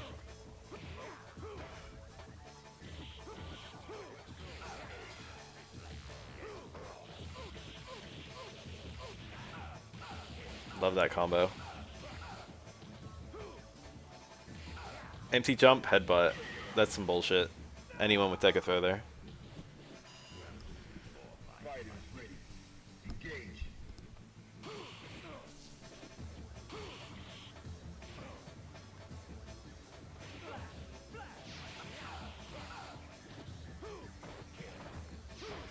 Red parry! That's one of the best red parries in the game. Oh, I dropped the combo though. Mirror's still decent. It's not great. Got another one waiting in the wings. Tackle mirror. Just randomly. Nope. He's playing it safe. Headbutt is good. Out it on fireball. Mirror there. Now he could die. He's dead.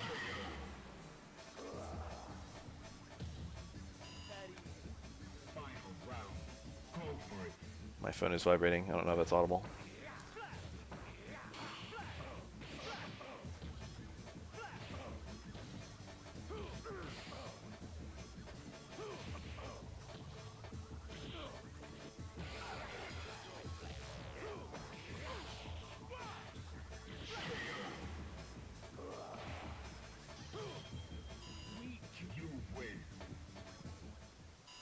Got deep on the end in this video. Pretty deep. I think I'll watch the rest of it, but then I'm gonna go. Nice jump in.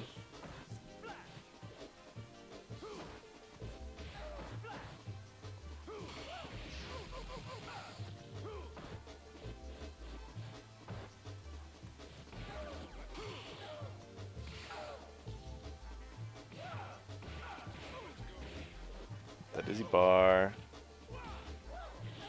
Never mind, he's dead.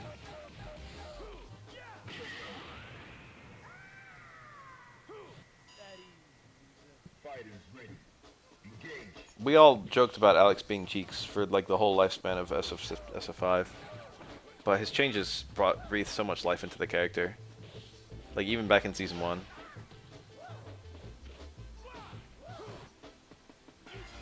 Oh, throw tech by the Necro, but he had to parry or die, or jump. You win. Now. Are you ready? Go. Ever since season 5, Alex is especially great though. Very functional in my opinion. I don't think he's incredible, but like he works. In general, I think you could win a tournament with any character in SF5, even like a CPT. Into the heat of battle. Go for it.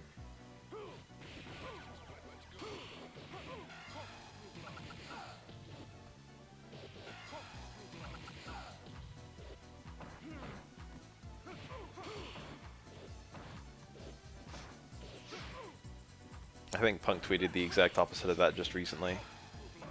So I guess if you're going to believe anyone, maybe you could believe Punk over me. Punk said something like, if you don't play these 4 characters, what are you even doing?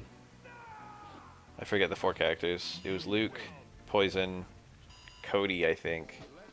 I forget who the other one was, though. Or maybe there were 5 characters, I don't remember. He had like a very small list of characters that could win tournaments, which I thought was kind of funny, because like, you know, a lot of characters have won tournaments.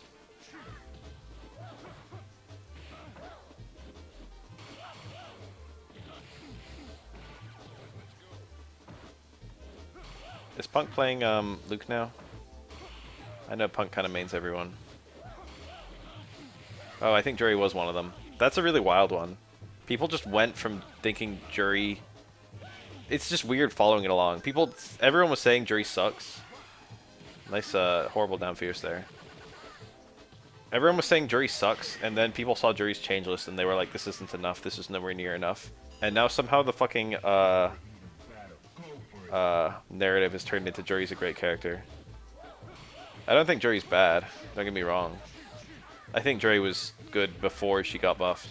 I think people underrated her before.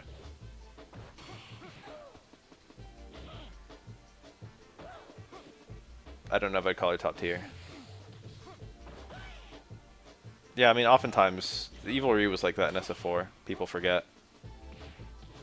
Evil Ryu was underrated for a long time. And then when people finally found him... The thing is, he was like probably balanced in like AE 2012. And then people had zero faith in him and called him a horrible character.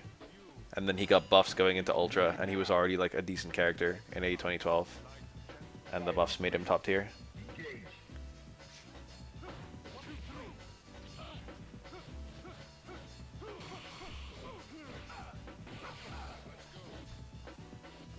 I think a lot of the public perception with Jury came from the fact that she was kind of difficult, and a lot of the players for her were beginners. So people would hear people saying Jury's like, you know, bad, but it was just kind of bad players.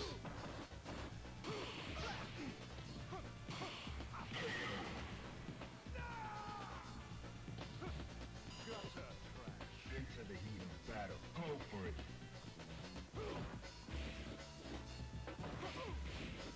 I think AE 2012 is less... I think Ultra is the most fun version. But I understand why people would like AE 2012. AE 2012 is probably the most balanced version.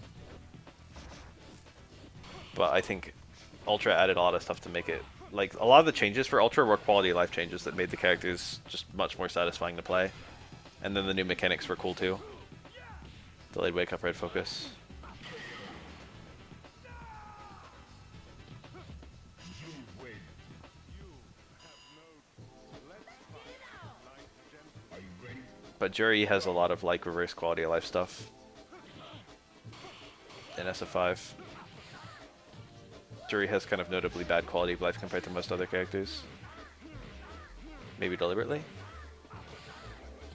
I think he could have dizzied there if he didn't do that juggle. He did like the damage juggle. SF4 could have one more version.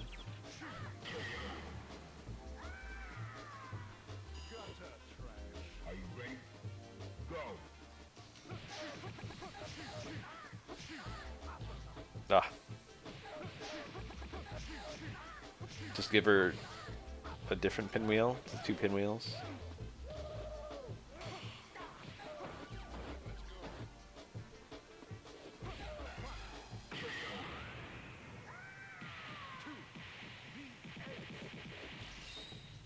You win. Now, into the heat of battle. Go for it. I mean, it's still kind of a combo tool in SF5.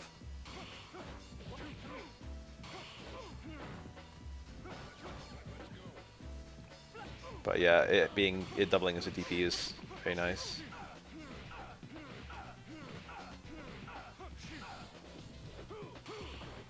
It gives it neutral use. It didn't really have neutral use before.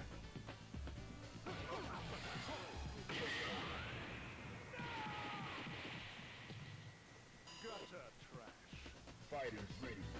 Engage. I think every special move should have some kind of neutral use and some kind of combo use, if you can help it. I know that's not always possible. SF5 was really good about that in general. A really notable distinction SF5 has compared to all other SFs is just about every version of every special move is useful. It's not even that all specials are useful, it's that all versions of all specials are useful. That's an achievement.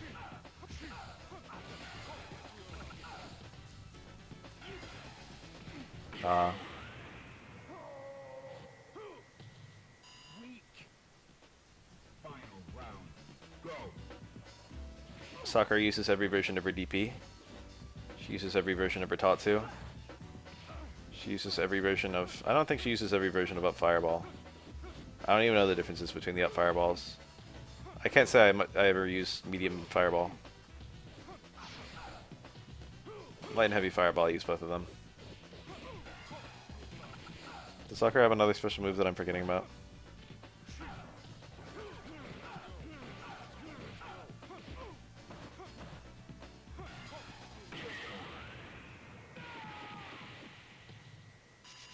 You win. Aura, Light DP, Medium Heavy, all useful. Oro, Light, Medium, Heavy, Hit Grab, maybe not so much. I don't even know the differences between them. He might only have one of those, actually.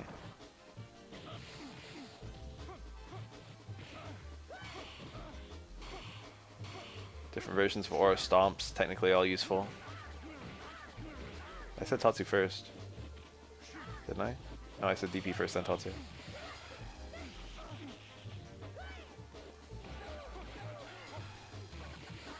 All of Aura's fireballs are useful. All of Aura's crescent kick things are useful. Fighters ready. Engage.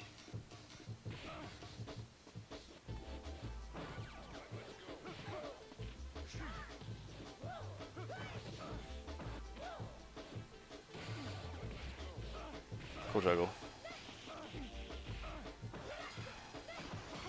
Red parry. Good punish.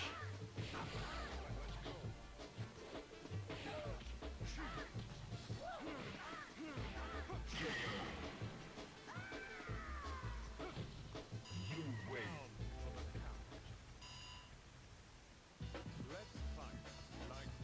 Are you ready? Go.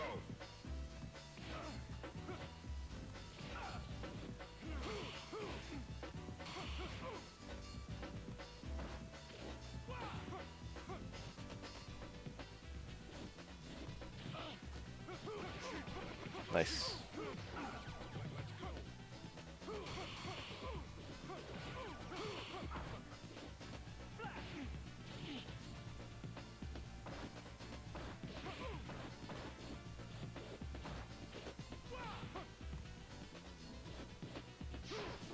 Nice red parry. You'd love to see it. Luke's tackle is one of the weak components. There are certain juggles he can get it, and it leaves you with better Oki than other enders, while also doing similar, or I think like 10 higher damage.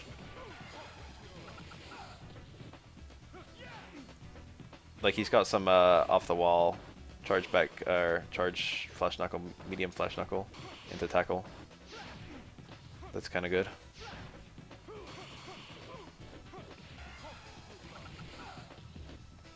Whether it's good in neutral, I'm not so sure. I don't know if you can space it to the same way that like Lucia can with her tackle. You win. Prepare to strike. Now.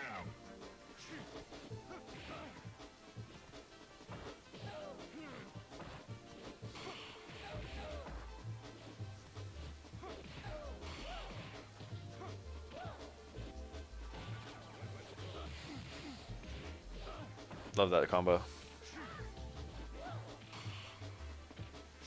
That I remember offhand. I had a few combos into it in the Luke B&B. And I remember finding them better than everything else Luke could do, but I don't remember why without opening up the game. Jump jab's so sad.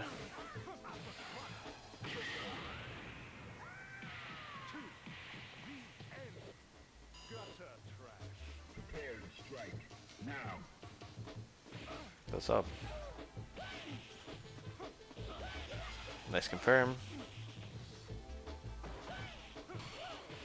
Dudley's one of the most beloved characters in this whole franchise. I think he'll probably come back in SF6.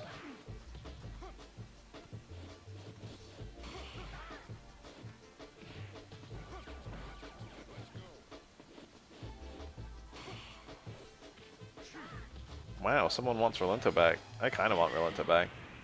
It's not a common thing people voice. Final round. Engage.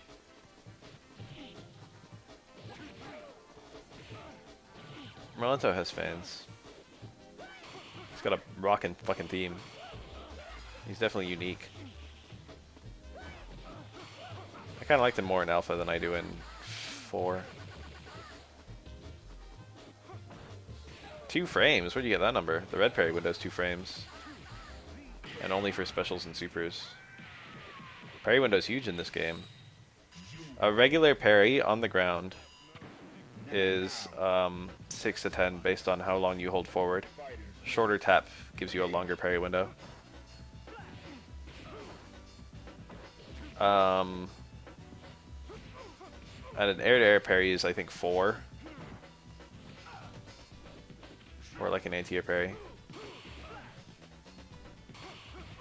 A red parry is 3 frames if you're parrying a normal. And then 2 if you're parrying a special or super. 6 to 10 is quite long. We can call it 10 because most people would tap when trying to parry.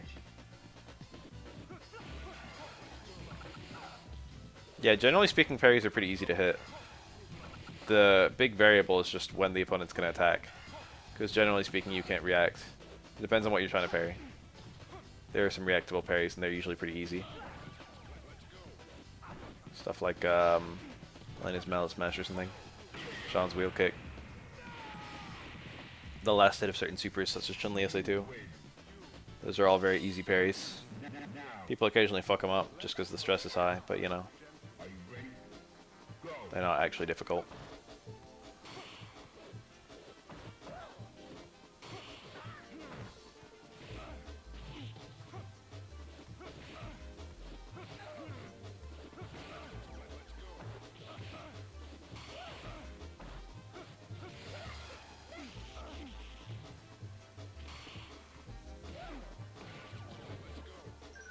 God, fuck, this Necro's made that same mistake like 5 times now. I hate seeing Crouch Fierce or Stand Fierce when he wants heavy spin hook. It's horrible, this is destroying me. This Necro player needs to fix his fucking face. I don't understand how you make that mistake that many times. Oh, that was a good punish. You can hold either direction there to choose whether Dudley passes over you or not. It's kind of easier to walk under him.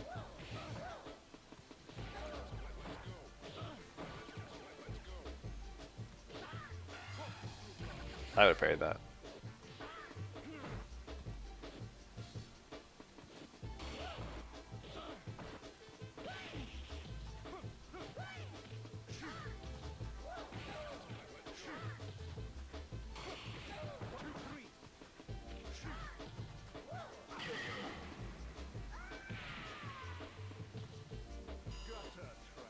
Final round. Engage. Ooh. He tried to get a cancel and he got a link instead, and the punish was horrible. Nah, he missed it. Stayed Furious has so much commitment. What did he want? Oh, now he gets the double DP when it didn't matter anymore. This video's got to be nearly over. 5 minutes, that's how long you guys have me. Are you ready? Go.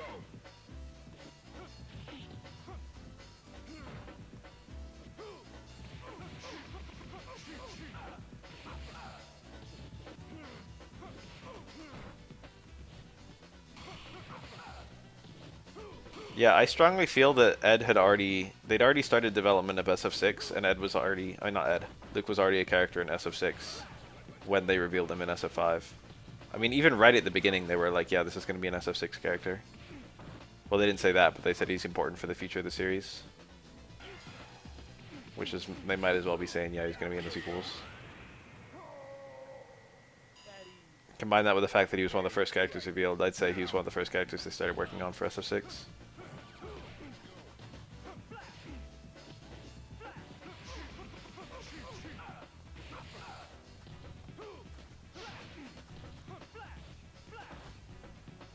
So I think they took the SF6 character and SF5'd him.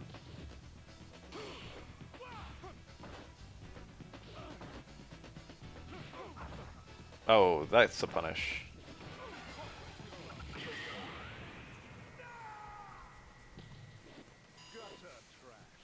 Final round. Go for it.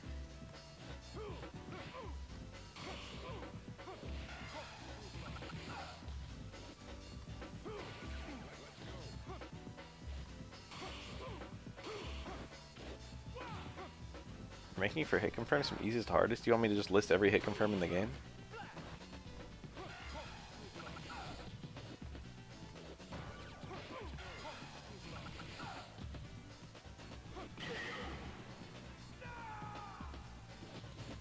You win.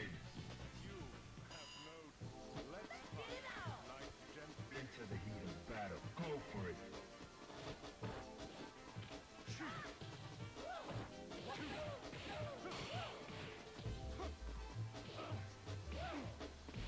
Nice catch. You think if Dudley's jumping like that, he'd be parrying on the way up specifically for that. For someone who's learning, you just want to play a character with easy hit confirms. Ken probably wouldn't be good. A lot of characters don't even really hit confirm that much. Yeah, play a character you think is, like, I don't know.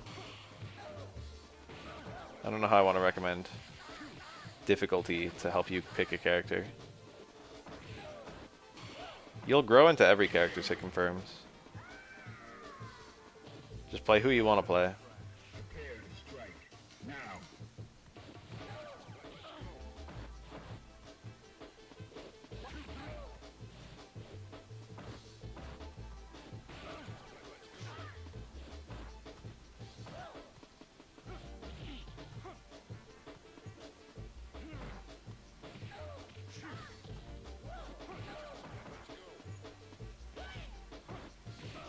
Jokin versus Hugo. That one would have been easier before.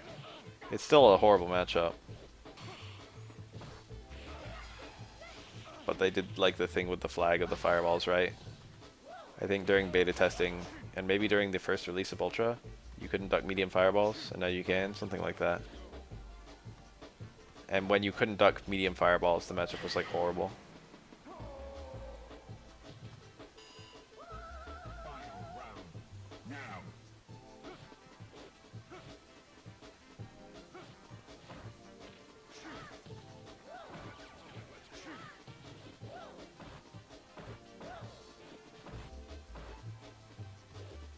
I should do another bad balance just because it's been so long since the last one. I'll think about that this week. Nice.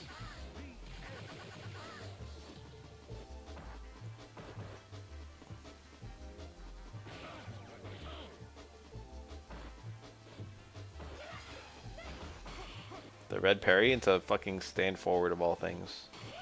What was that about? Was that supposed to be a special move? Supposed to be ducking? Nice. Probably like one more match, right? Looks like one more match. You win.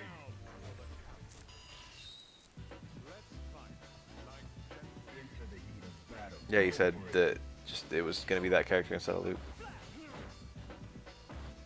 I don't think I've ever read that article though, so I don't know what's going on.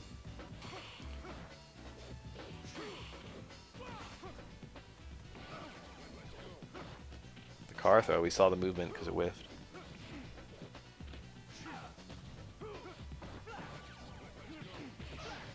Oh, Alex sucks.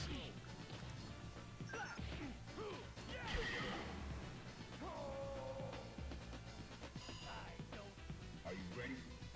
Go.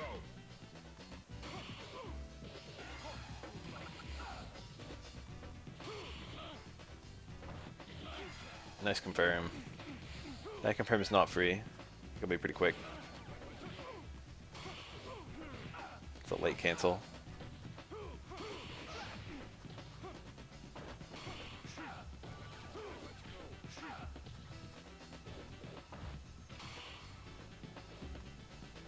They added more late cancel confirms in SF5. And I kind of hate those confirms. They're hard to do. Starting to get those old man reactions. Stuff like late cancel Nash stand strong. You can do stand strong and react to a success versus a failure and only cancel it on the success. The two most recent patches for SF5 added like a bunch of those each. Now like half the cast has one. Late cancel confirm. And they're just difficult, you know. I'm gonna go. I'm gonna do some stuff with a friend, and then I'm gonna probably take a nap before work. It's fun watching this game. I'll do it again soon.